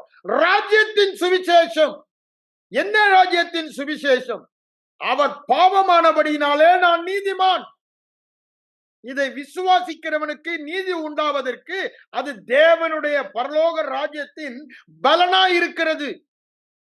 வேற சுவிசேஷம் இல்ல. கலாத்திய நிருபத்துக்கு சொல்லும் பொழுது சொல்றாரு, வேற சுவிசேஷம் இல்ல, ஒரு சுவிசேஷம் தான். அது என் மூலமாக வெளியாக்கப்பட்ட சுவிசேஷம். இயேசு ராஜ்யத்தின் சுவிசேஷம் என்று சொன்னாரே, அந்த ராஜ்யத்தின் சுவிசேஷத்தை ஆவியானவர் என் மூலமாக வெளிப்படுத்தினார் என்று பவுல் அங்க கலாத்திய நிருபத்தில் தெளிவாய் சொல்லுகிறார். அந்த சுவிசேஷத்தை தவிர்த்து வேற சுவிசேஷமே இல்ல. அதனாலதான் அதை குறித்து நான் வெட்கப்பட, எங்க போனாலும் அதை தான் நான் பிரசங்கித்தேன். அதை பிரசங்கிக்கும் போதுதான் பிரவி சப்பானி எழுதி நான் லிஸ்திரால நடந்தான். அதை பிரசங்கித்துதான் அங்க மேல் வீட்டுல ஐத்திக்கு கீழே விழுந்தவன உயிரோட எழுப்பின. அந்த சுவிசேஷம் தான் எல்லா இடங்களிலும் எழுப்புதலை கொண்டு வந்தது. பிலிப்பு பட்டணத்துல அவ்வளவு உபத்திரம் இருந்தும் அங்க ஒரு எழுப்புதல் வந்து ஜனங்கள் மாற்றப்பட்டது இந்த சுவிசேஷம் தான். பொருந்து பட்டணத்துக்கு போற காம விகாரத்தினால் நிரம்பி இருக்கிற பட்டணம். ஆனா நான் அந்த காம விகாரத்தை பேசல. எதை தான் பேசினேன்? நீங்க அதை விட்டுட்டு வாங்க, அதை விட்டுட்டு வாங்க, அதை விட்டுட்டு வாங்கன்னு சொல்லல. சுவிசேஷத்தை தான் சொன்னேன்.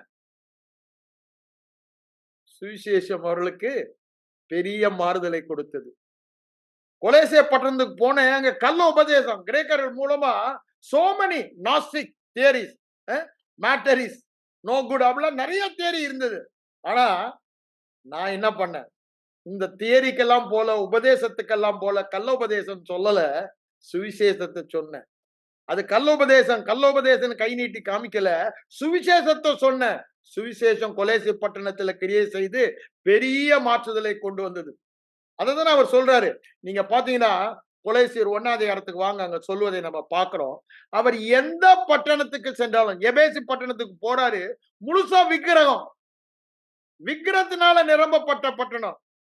அவரு விக்கிரகங்களை குறித்து பிரசங்கமே பண்ணல. இது தப்பு, அது தப்பு, ஐயோ ஐயோ அப்படின்னு சொல்லல. சுவிசேஷத்தை தான் பிரசங்கித்தாரு. சுவிசேஷத்தை தான் பிரசங்கித்தாரு.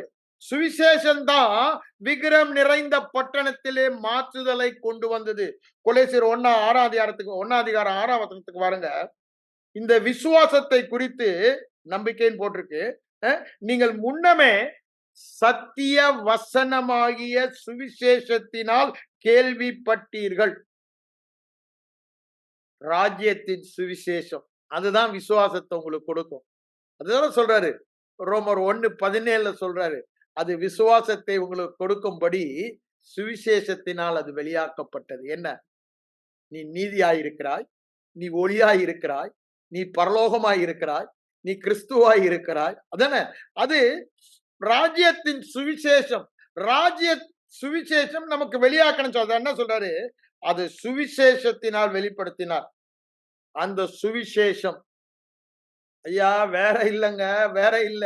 அந்த சுவிசேஷம், ராஜ்யத்தின் சுவிசேஷம் பிரசங்கிக்கப்பட்டது, உபதேசிக்கப்பட்டது.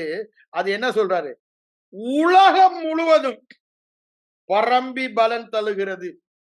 உலகம் முழுவதும்.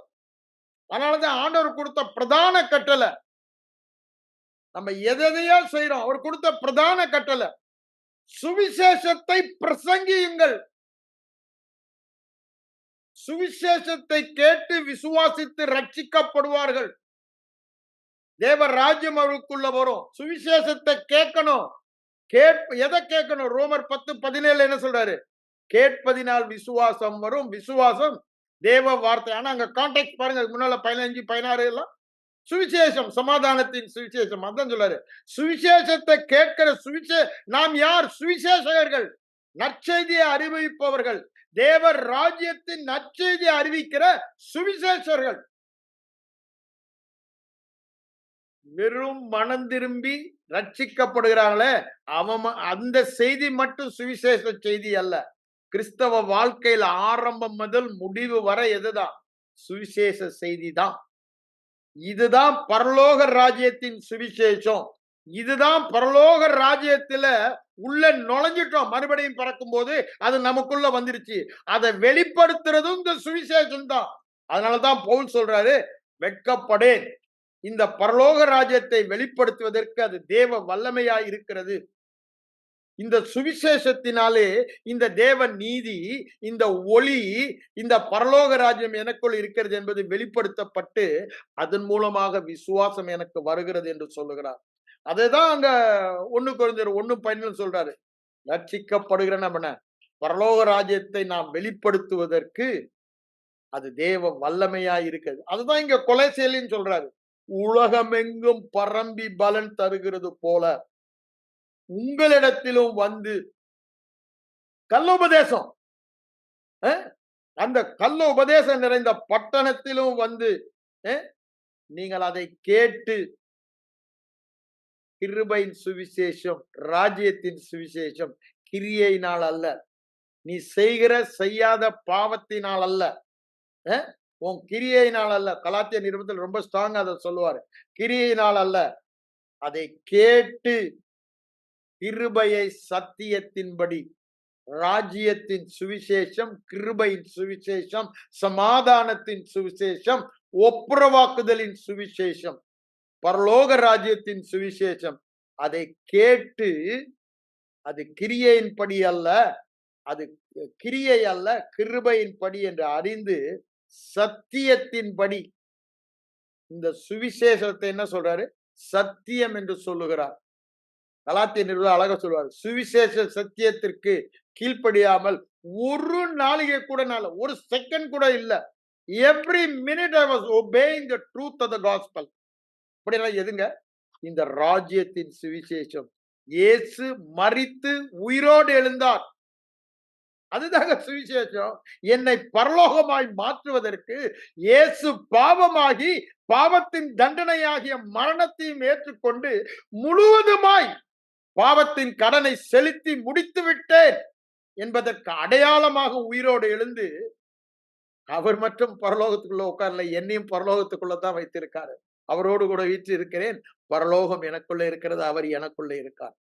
இதை சத்தியத்தின்படி என்று சொல்லும் பொழுது சுவிசேஷ சத்தியத்தின்படி, ராஜ்யத்தின் சத்தியத்தின்படி அறிந்து கொண்ட நாள் முதல் என்ன பண்ணுதா, அதை கேட்டு தேவ கிருபையை சத்தியத்தின்படி அறிந்து கொண்ட நாள் முதல் உங்களுக்குள் பலன் தருகிறது.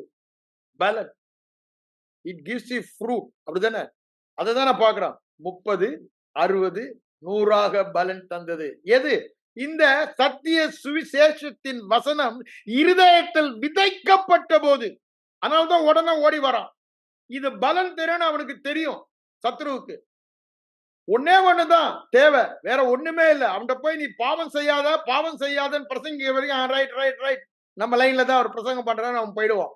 ஆனா ராஜ்யத்தின் சுவிசேஷனம், நீ நீதியாய் இருக்கிறாய், நீ கிறிஸ்துவாய் இருக்கிறாய், நீ ஒளியாய் இருக்கிறாய், நீ பரலோகமாய் இருக்கிறாய் பிரசங்கம் பண்ண உடனே ஓடி வருவான்.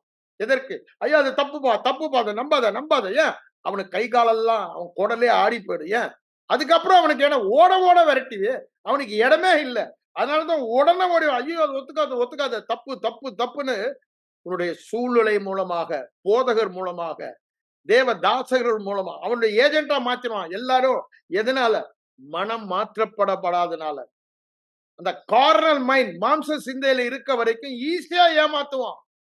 மனம் வேத வசனத்தினால மாறும் பொழுதுதான் ஆவியின் சிந்தையாய் மாறுது. ஆவியின்படி. அதனாலதான் பவுல் என்ன சொல்றாரு? ஒருவனையும் மாம்சத்தின்படி அறியேன், எல்லாம் ஆவியின்படிதான் அறிவேன்றாரு. அதுதான் அவர் அங்க சொல்றாரு. அவருடைய வாழ்க்கை, அது நீங்க கிறிஸ்துவின் வாழ்க்கையை பார்க்கிற மாதிரி பவுலின் வாழ்க்கையை நம்ம பார்க்க முடியும். அது எப்படி? ஏன்னா அந்த வெளிப்பாடு பெற்றவர் எப்படி வாழ்ந்தார் என்று. இங்க என்ன சொல்றாரு? சத்தியின் சுவிசேஷத்தை அறிந்து கொண்ட நாள் முதல். அப்படின்னு என்ன? வெளிப்பாடாக நான் தான் பரலோகம், நான் தான் கிறிஸ்து, எல்லாம் எனக்குள்ள இருக்காரு. என் மூலம்தான் பரலோகம் வெளிப்படுத்த அவர் எனக்குள்ள வந்திருக்காரு. நான் தான் அந்த ஆச்சரியமான ஒளியை உலகத்துக்கு காண்பிக்க வேண்டும், இதை வெளிப்பாடாய் பெற வேண்டும் என்று சொல்லுகிறார். அந்த விதை தான் விதைக்கணும், அதை தான் நீங்க பிரசங்க, அதை தான் அங்க சொல்றாரு. விதைக்கிறவன் ஓமையில, விதைக்கிறவன் விதைக்க புறப்பட்டான். விதை ராஜ்யத்தின் வசனமாய் இருக்கிறது. ராஜ்யத்தின் வசனத்தை ஒருவன் கேட்டும் உணராதிருக்கும் பொழுது பிசாசு வந்து எடுத்து போடுகிறான். அப்புறம் எப்படி எப்படி எல்லாம் பண்றான்? முள்ளுள்ள இடங்கள், இதுதானே கற்பறையான நிலம், இதெல்லாம் சொல்லிட்டு தான் கடைசியா சொல்றாரு நல்ல நிலம். நல்ல நிலம், நல்ல நிலம் எதுங்க? நல்லா அதை தியானித்து இருதயத்தை பக்குவப்படுத்தின இருதயம், வசனத்தை ரிசீவ் பண்ணுகிற இருதயம். எப்போ? தியானத்துல தான் ரிசீவ் பண்ற இதயம். எஸ்ரா தன் இருதயத்தை பக்குவப்படுத்தினான். எதற்கு? தேவ வார்த்தையின்படி வாழ இருதயத்தை ப்ரிப்பேர் பண்ணினான். அததான் இங்க எபிரேயர் 5ஆம் அதிகாரத்திலும் சொல்றாரு. நீதியின் வசனங்களில் பழக்கம் இல்லாதவர்கள், இன்னும் பால் சாப்பிடுற குழந்தைங்கன்றாரு. நீதியின் வசனம் ராஜ்யத்தின் வசனம். நீ பரலோகமாயிருக்கிறாய், நீ கிறிஸ்துவாய் இருக்கிறான்னா அது ஆகாரம் என்னவா? பலமான ஆகாரம். இன்னும் பாலை குடிச்சுக்கிட்டே இயேசு கிறிஸ்து விசுவாசத்தை நீ ரட்சிக்கப்பட்ட பரலோகம் போவ, செத்தா பரலோகம். அது பால் உண்கிற குழந்தைகள். Your ticket is assured. நீ நரகத்துக்கே போக மாட்ட, உன் ரட்சிப்பே இழக்க முடியாது. அது மில்க், அது பால் உண்கிற குழந்தைகள்ன்றாரு. காலத்தை பார்த்தால் நீங்கள் போதகர என்ன? ராஜ்யத்தின் வசனத்தை போதிக்கணும். எப்படி? உங்க வாழ்க்கையில் அதை காண்பிப்பதன் மூலமாக. அதுதான் ரோமர்ல சொல்றாரு. அது எங்கும் உங்களுடைய விசுவாசம் என்ன? உங்க மூலமா நடக்கிற காரியங்கள் மற்ற ஜனங்கள் எல்லாம் விசுவாசிப்பதற்கு எங்கும் பரம்பி பலன் தருகிறது என்றார் ரோமர்ல சொல்லும் பொழுது. இங்க என்ன சொல்றாரு? சத்தியத்தை அறிந்து கொண்டு கேட்டது முதல் அது உங்களுக்குள்ளே பலன் தருகிறதா இருக்கிறது என்று சொல்லுகிறார். அப்போ அந்த எப்பாப்ரா அடுத்த வருஷம் சொல்றாரு. எப்பாப்ரான்னு சொல்றாரு உண்மையுள்ள ஊழியன். உண்மை உள்ள ஊழியன் என்ன பண்ணான்? ராஜ்யத்தின் சுவிசேஷத்தை தான் பிரசங்கித்தான். ஆரோக்கியமான உபதேசம். எது ஆரோக்கியமான உபதேசம்? ராஜ்யத்தின் சுவிசேஷம். அததான் அவன் பிரசங்கித்தான் என்று சொல்றோம். தீத்துவுக்கு அதுதான் கட்டளை கொடுக்கிறாரு. ஆரோக்கியமான உபதேசம் தான். தீமோத்தேயுக்கு அததான் சொல்றாரு. வேற ஒண்ணு இல்ல, இது ஒண்ணுதானே. கலாத்தியர்ல ரொம்ப தெளிவா சொல்றாரு. வேற இது இல்லாம வேற பார்த்தா அவன் சபிக்கப்பட்டவன்றாரு. அவன் தரிப்புண்டு போனால் நலமாய் இருக்குன்றாரு. ஏன்? அவன் தான் உங்களுக்கு இடறல் உண்டாக்குகிறான். உங்களை மயக்கினவன் யார் என்று கேட்கிறாரு. நீங்க புத்தியினரா? வேற சுவிசேஷமே இல்லையே. இயேசு மரித்து உயிரோடு எழுந்த ஒரே செய்திதான் தேவ ராஜ்யத்தின் செய்தி, பரலோக ராஜ்யத்தின் சுவிசேஷம். இந்த வார்த்தை ஒன்றுதான். என்ன?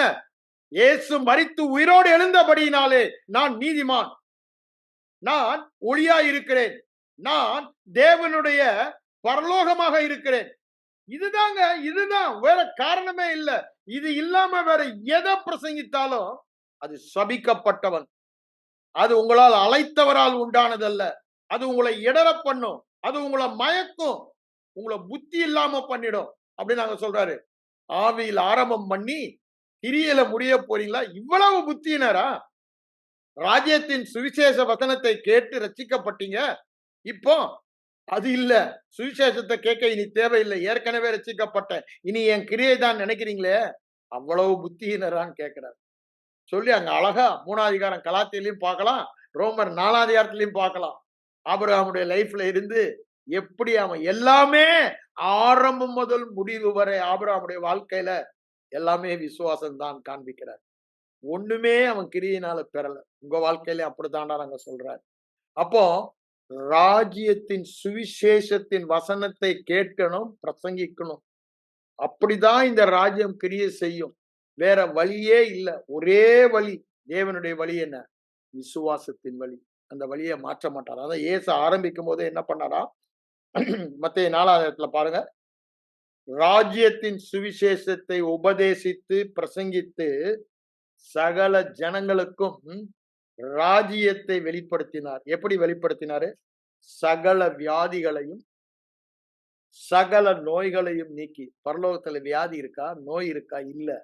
இங்க நான் நீக்கிறார். போகிற இடமெல்லாம் நீக்குகிறார். ஏன்? அவங்க அந்த ராஜ்யத்தின் வசனத்தை கேட்கும் பொழுதுதான். கேட்காம அங்க விசுவாசம் வராது. ராஜ்யத்தின் வசனத்தை கேட்டு விசுவாசித்து வியாதி நீங்குகிறது.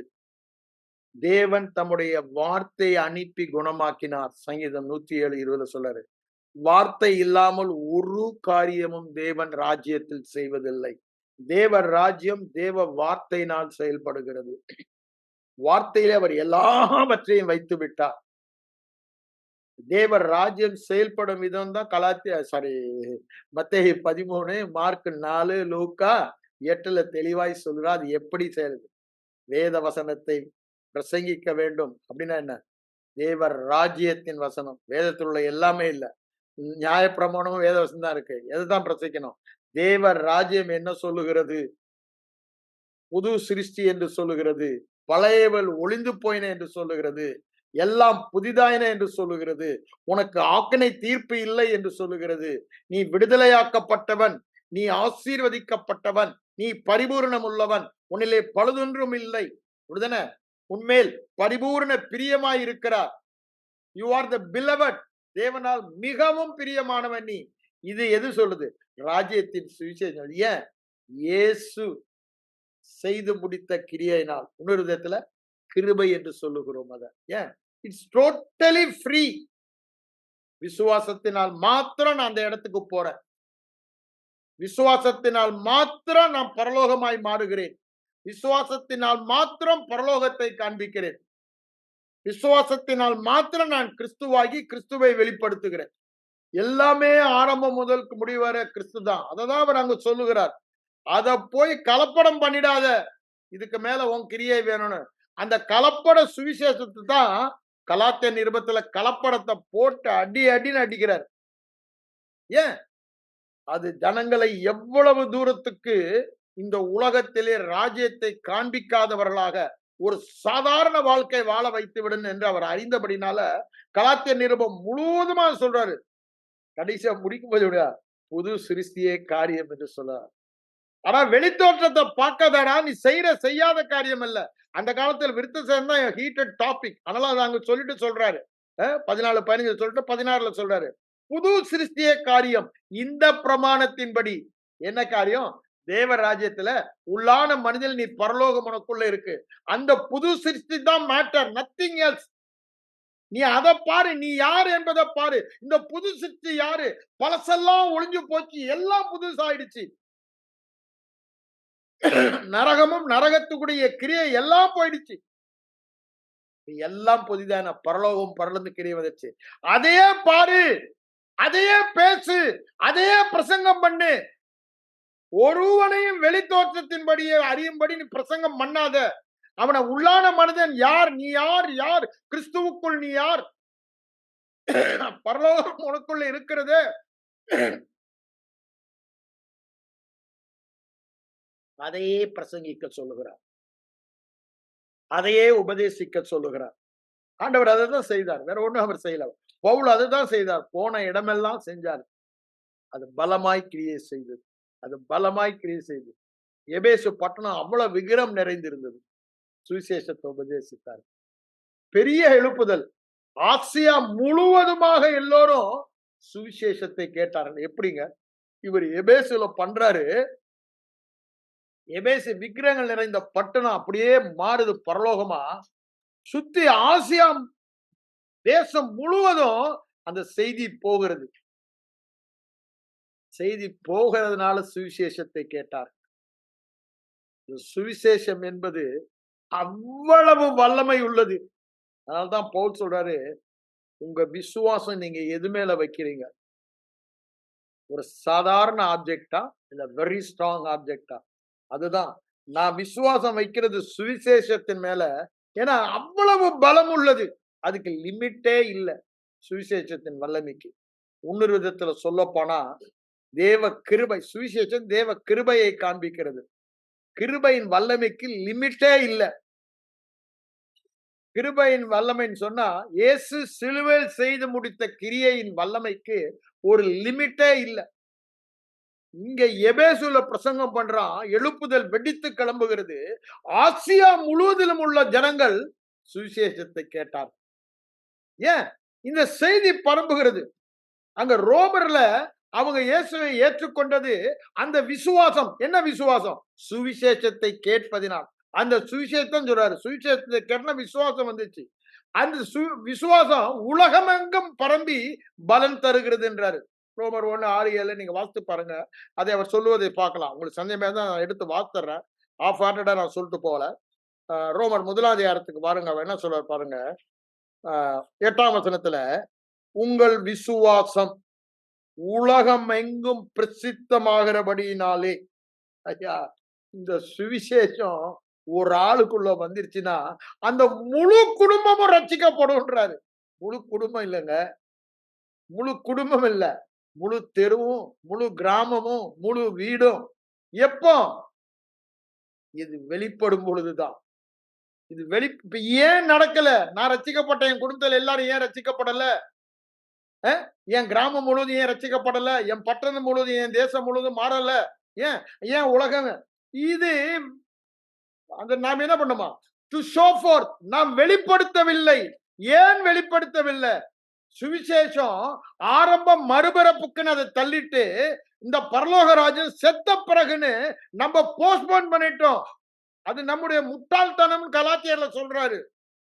நம்ம அழைத்ததே ஆச்சரியமான ஒளியை உலகத்திற்கு காண்பிப்பதற்கு, பரலோகத்தின் தேவனை, பரலோகத்தை காண்பிப்பதற்கு. அப்போ அது எப்படி முடியும்? தொடர்ந்து விதைப்பும் அறுப்பும், விதைப்பும் அறுப்பும். சுவிசேஷ வசனம், ராஜ்யத்தின் சுவிசேஷம், ராஜ்யத்தின் சுவிசேஷ வசனம், நீதியின் வசனம், ஒப்புரவாகுதலின் வசனம், அப்படித்தானே? ரட்சிப்பின் இத விதைத்து கொண்டே இருக்கணும். ஆனா சபை என்ன பண்ணிடுச்சு? மறுபிறப்போடு அது வேலை முடிஞ்சிருச்சுப்பா. சுவிசேஷம் பரலோகம் அங்க போனாதான், இங்க கிடையாதுன்ட்டாங்க. பிசாசு சரியா வஞ்சித்துட்டான். இங்க அதுதான் இங்க சொல்றாரு, உலகம் எங்கும் பரம்பி பலன் தருகிறது. ரோமாபுரியில இன்னும் பவுல் போக கூட இல்லை, ஆனா சுவிசேஷம் படிச்சு அங்க பலன் தந்து அதை கேட்டவங்க எல்லாம் ரோம ராஜ்யம் எங்கெங்கெல்லாம் அவங்க உலகம் ஃபுல்லா ஆண்டானுங்க. ஆனா அந்த ராஜ்யத்தை இந்த ராஜ்யம் மேற்கொண்டது. காணக்கூடிய ராஜ்யத்தை காணக்கூடாத ஆவிக்குரிய பரலோக ராஜ்யம் மேற்கொண்டு உலகம் எங்கும் பரம்பி பலன் தருகிறது. எதனாலங்க? சுவிசேஷம். அததான் அவர் சொல்றாரு. சகல ஜனங்களும் சத்திய சுவிசேஷத்திற்கு கீழ்ப்படியும்படி இந்த ஊழியம் எனக்கு அளிக்கப்பட்டது என்று சொல்லுகிறார். எதற்குங்க? சகல ஜனங்களும் மறுபடியும் பிறப்பதற்கு மாத்திரமல்ல, தொடர்ந்து இந்த உள்ளான ஒளியை, உள்ளான தேவனை, உள்ளான பரலோகத்தை, உள்ளான நீதியை உலகத்திற்கு காண்பிக்கிறவர்கள். இத மறைத்து வைக்கவே முடியாதுன்றாரு. ஏன் மறைத்து வைக்கிறோம்? பிசாசு மனதில நமக்கு தவறானதை விதைத்து விட்டார். அதனாலதான் சொல்றாரு, பரலோக ராஜ்யத்தை பத்தி சொல்லும் பொழுது அதை சொல்றாரு.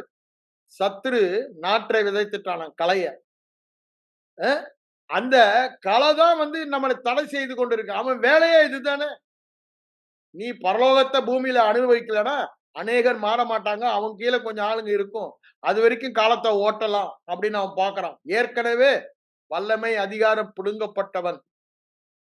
ஆளுகை செய்யறது நீங்களும் நானும் தான், அவனுக்கு தெரியும். ஆனா நீங்க ஆளுகை செய்யாதபடி இப்பிரபஞ்சத்தின் அதிபதியானவன் உங்கள் மனக்கண்களை குருடாக்கினான் என்று சொல்லுகிறார். அவனுடைய வேலையே பொய்யினால குருடாக்குவதுதான்.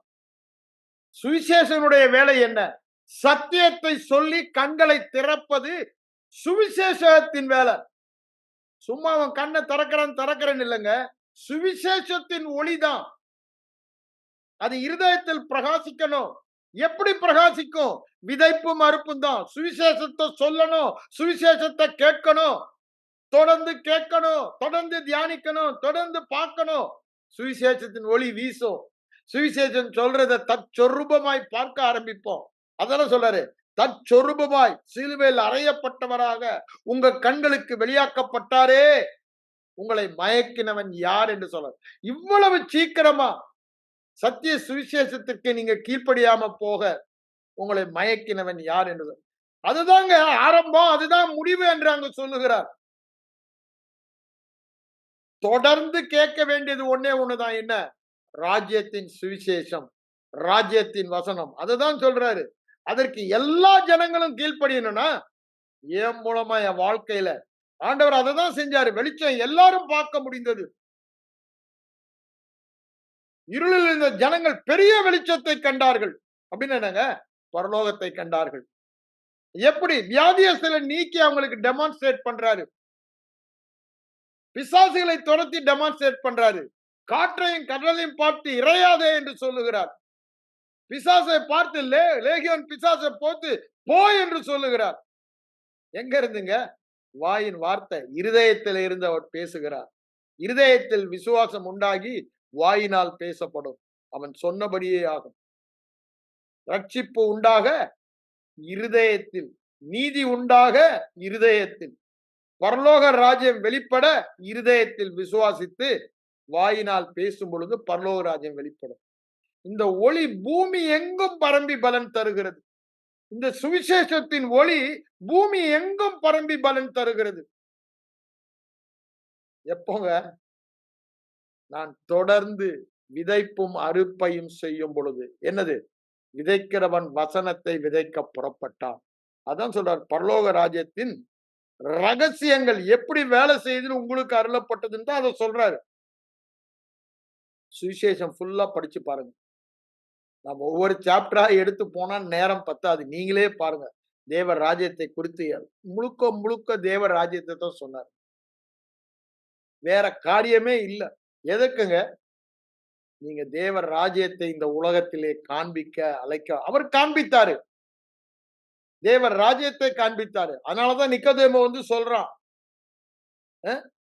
தேவர் ராஜ்யம் அவருக்குள்ள இருக்குது, அவனால பார்க்க, அவன் ஒரு பெரிய உபதேசி தான். ஆனா அவனுக்கு அது புரியல. அதனாலதான் சொல்றான், தேவர் ராஜ்யம் மூலமாய் வெளியே நீ தேவன் உம்மோடு இல்லாவிட்டால், தேவ ராஜ்யம் உங்களுக்குள்ள இல்லைன்னா அது நீங்க காண்பிக்க முடியாதுன்னு தெரிஞ்சுதான் சொல்றாரு. அதுக்குதான் ஆண்டவர் அங்க சொல்றத பார்க்கிறோம். மறுபிறப்பை பொறுத்து, ஐயா மறுபிறப்பை பெற்று ராஜ்யத்தை வெளிப்படுத்தலைன்னா அந்த மறுபிறப்புல என்னங்க பிரயோஜனம்? பாவங்கள் மன்னிக்கப்பட்டு நித்திய ஜீவனை பெறலனா அந்த மீட்புல என்னங்க பிரயோஜனம்? பாவங்கள் மன்னிக்கப்பட்டு நித்திய ஜீவனையும் பெற்றிருக்கோம். நித்திய ஜீவனை பெற்று அந்த நித்திய ஜீவனை வெளிப்படுத்தலைன்னா அந்த நித்திய ஜீவனை பெற்று என்ன பிரயோஜனம்? ஆண்டவர் வெறும் பாவங்களை மட்டும் மன்னிக்கலங்க. இந்த பரலோகத்தை வெளிப்படுத்தி அந்த நித்திய ஜீவனையும் நமக்கு தந்துட்டாரு. அந்த தேவனை காண்பிக்கிற ஜீவனையும் நமக்கு தந்துட்டாரு. அந்த பரலோகத்தை காண்பிக்கிற பரலோகத்தையும் நமக்கு தந்துட்டாரு. மீட்பு வெறும் பாவ மன்னிப்பு மாத்திரமல்ல, பரலோகத்தை பிரதிபலிக்க வெளிப்படுத்த நமக்கு அந்த நித்திய ஜீவனை கொடுத்த. அதுதாங்க பரலோகத்தின் சுவிசேஷம். அதுதான் ராஜ்யத்தின் சுவிசேஷம். வெறும் பாவ மன்னிப்பு அல்ல, உள்ளான மனிதனையே மாற்றி விட்டார். சாதாரண மனிதனை, பிசாசு நிறைந்த மனிதனை என்ன பண்ணிட்டாரா? பேலியால் அல்ல, கிறிஸ்துவாக்கி விட்டார். அநீதி நிறைந்த மனிதனை நீதியாக்கி விட்டார். இருள் நிறைந்த மனிதனை ஒளியாக்கி விட்டார். அதுதாங்க சுவிசேஷம். அதுதான் சுவிசேஷம். அததான் பார்க்க சொல்றாரு, அததான் பேச சொல்றாரு. அதுதான் ராஜ்யத்தின் வசனம், அதுதான் ராஜ்யத்தின் சுவிசேஷம். பரலோக ராஜ்யத்தின் சுவிசேஷத்தை தான் பிரசங்கிக்கணும், உபதேசிக்கணும். அது மூலம் தான் எழுப்புதல் வரும். ஐயா, மார்ட்டின் லூத்தருக்கு எப்படிங்க ஒரு வெளிப்பாடு? அந்த ரோமர் 1:16-17 தான். அதுதான் புரொட்டஸ்டன்ட் மதம் உலகம் எங்கும் ஒரு பெரிய சீர்திருத்தலை கொண்டு வந்தது. சுவிசேஷம் தாங்க சீர்திருத்தலை கொண்டு வர முடியும். சுவிசேஷம் தான் எழுப்புதலை கொண்டு வர முடியும். அது ரெஃபர்மேஷன்னாலும் சரி, ரிவைவல்னாலும் சரி. Only the revelation of gospel. சுவிசேஷத்தை குறித்த வெளிப்பாடு தான் ராஜ்யத்தை குறித்த வெளிப்பாடு. சுவிசேஷம் தேவ ராஜ்யத்துக்குரியது. என்னுடைய ராஜ்யம் இந்த உலகத்திற்குரியது அல்ல. இதை நீங்க பார்க்க முடியாது. ஆனா பார்க்கிற ராஜ்யத்தை விட இந்த ராஜ்யம் பெரிய ராஜ்யம். காணப்படுகிற ராஜ்யம் காணப்படாத ராஜ்யத்தினால சிருஷ்டிக்கப்பட்டு ஆளுகை செய்யப்பட்டு தாங்கப்பட்டு வருகிறது. அதான் அவர் சொல்றாரு, வார்த்தையினால என்று. நம்ம எவ்வளவு முக்கியம் கொடுக்கிறோம்னு யோசித்து பாருங்க. இந்த தேவர் ராஜ்யத்தின் வார்த்தை. நீ பேலியால் அல்ல, கிறிஸ்துவாய் இருக்கிறாய். நீ அநீதி அல்ல, நீதியாய் இருக்கிறாய். நீ நரகம் அல்ல, பரலோகமா. ஏன்? அங்க வாசம் தன்னும் ஸ்தலம். இங்கதான் அவர் உலாவுகிறார், இங்குதான் அவர் பேசுகிறார். நான் போகும் இடமெல்லாம் பரலோகத்தை சுமந்து போகிறேன். நினைவுகள், எண்ணங்கள் மாற்றப்பட வேண்டும். அப்போ நான் எதைதான் பேசுவேன்னு உறுதியான தீர்மானம். ராஜ்யத்தின் வசனத்தை, சுவிசேஷத்தான் பிரசங்கிப்பேன். என் வெளித்தோற்றத்துல நான் என்னவா இருக்கிறேன்றத பேச மாட்டேன். நான் தரிசித்து நடப்பவன் அல்ல, நான் மாம்சத்தின்படி நடப்பவன் அல்ல. நான் விசுவாசித்து ஆவியில் என்னவாய் இருக்கிறேன் என்ற சத்திய சுவிசேஷத்தின்படி நடப்பவன். ஆவியில் என்னவாய் இருக்கிறேன்? புது சிருஷ்டி. தேவன் நீதியாய் இருக்கிறேன், ஒளியாய் இருக்கிறேன். தேவன் கிரியை செய்யும் இடமாய், பரலோகத்தை உலகத்திற்கு காண்பிக்கும் பரலோகமாய் இருக்கிறேன். தேவ குமாரனாய் இருக்கிறேன். அவர் இருக்கிற வண்ணமாகவே இருக்கிறேன்.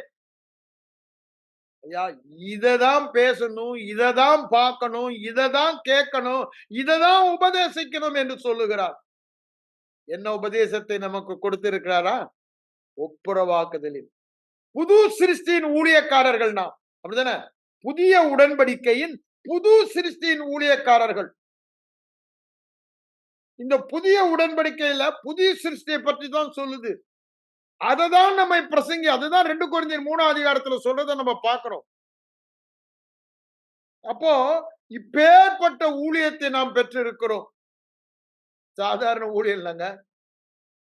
உலகம் எங்கும் பரம்பி பலன் தரத்தக்கதாக இது மகிமையான ஊழியம். இது ஆக்கனை தீர்ப்பு கொடுக்கிற ஊழியமே இல்ல. நீ பாவி பாவி பாவின்னு சொல்லி ஆக்கனை தீர்ப்பு கொடுக்கிற ஊழியம் அல்ல.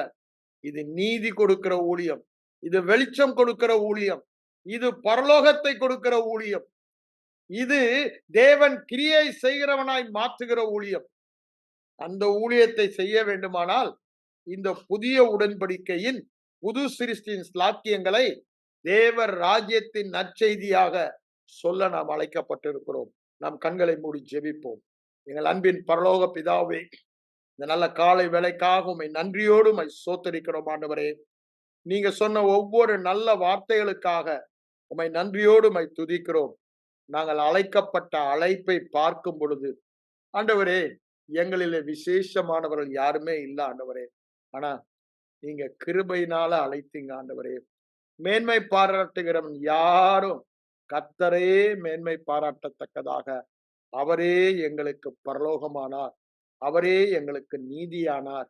அவரே எங்கள் வெற்றியானார். அவரே எங்கள் வெளிச்சமானார் என்று சொல்லத்தக்கதாக நாங்க எப்பொழுதும் அதையே பார்த்து பார்த்து பார்த்து அந்த சாயலை வெளிப்படுத்தி உலகமெங்கும் பரம்பி அது பலன் தரத்தக்கதாக ஆண்டவரே அந்த ஆச்சரியமான ஒளியை உலகத்திற்கு காண்பிக்க எங்களை அழைத்த நோக்கத்தை நிறைவேற்ற தொடர்ந்து நாங்கள் இரவும் பகலும் பார்ப்பது, பேசுவது, கேட்பது எல்லாம் தேவர் ராஜ்யத்தின் சுவிசேஷமாய் இருக்க ஆவியானவர் எங்களுக்கு உதவி செய்யும். இயேசுவின் மூலம் ஜெபம் கேளும் எங்கள் நல்ல பிதாவே. ஆமென்.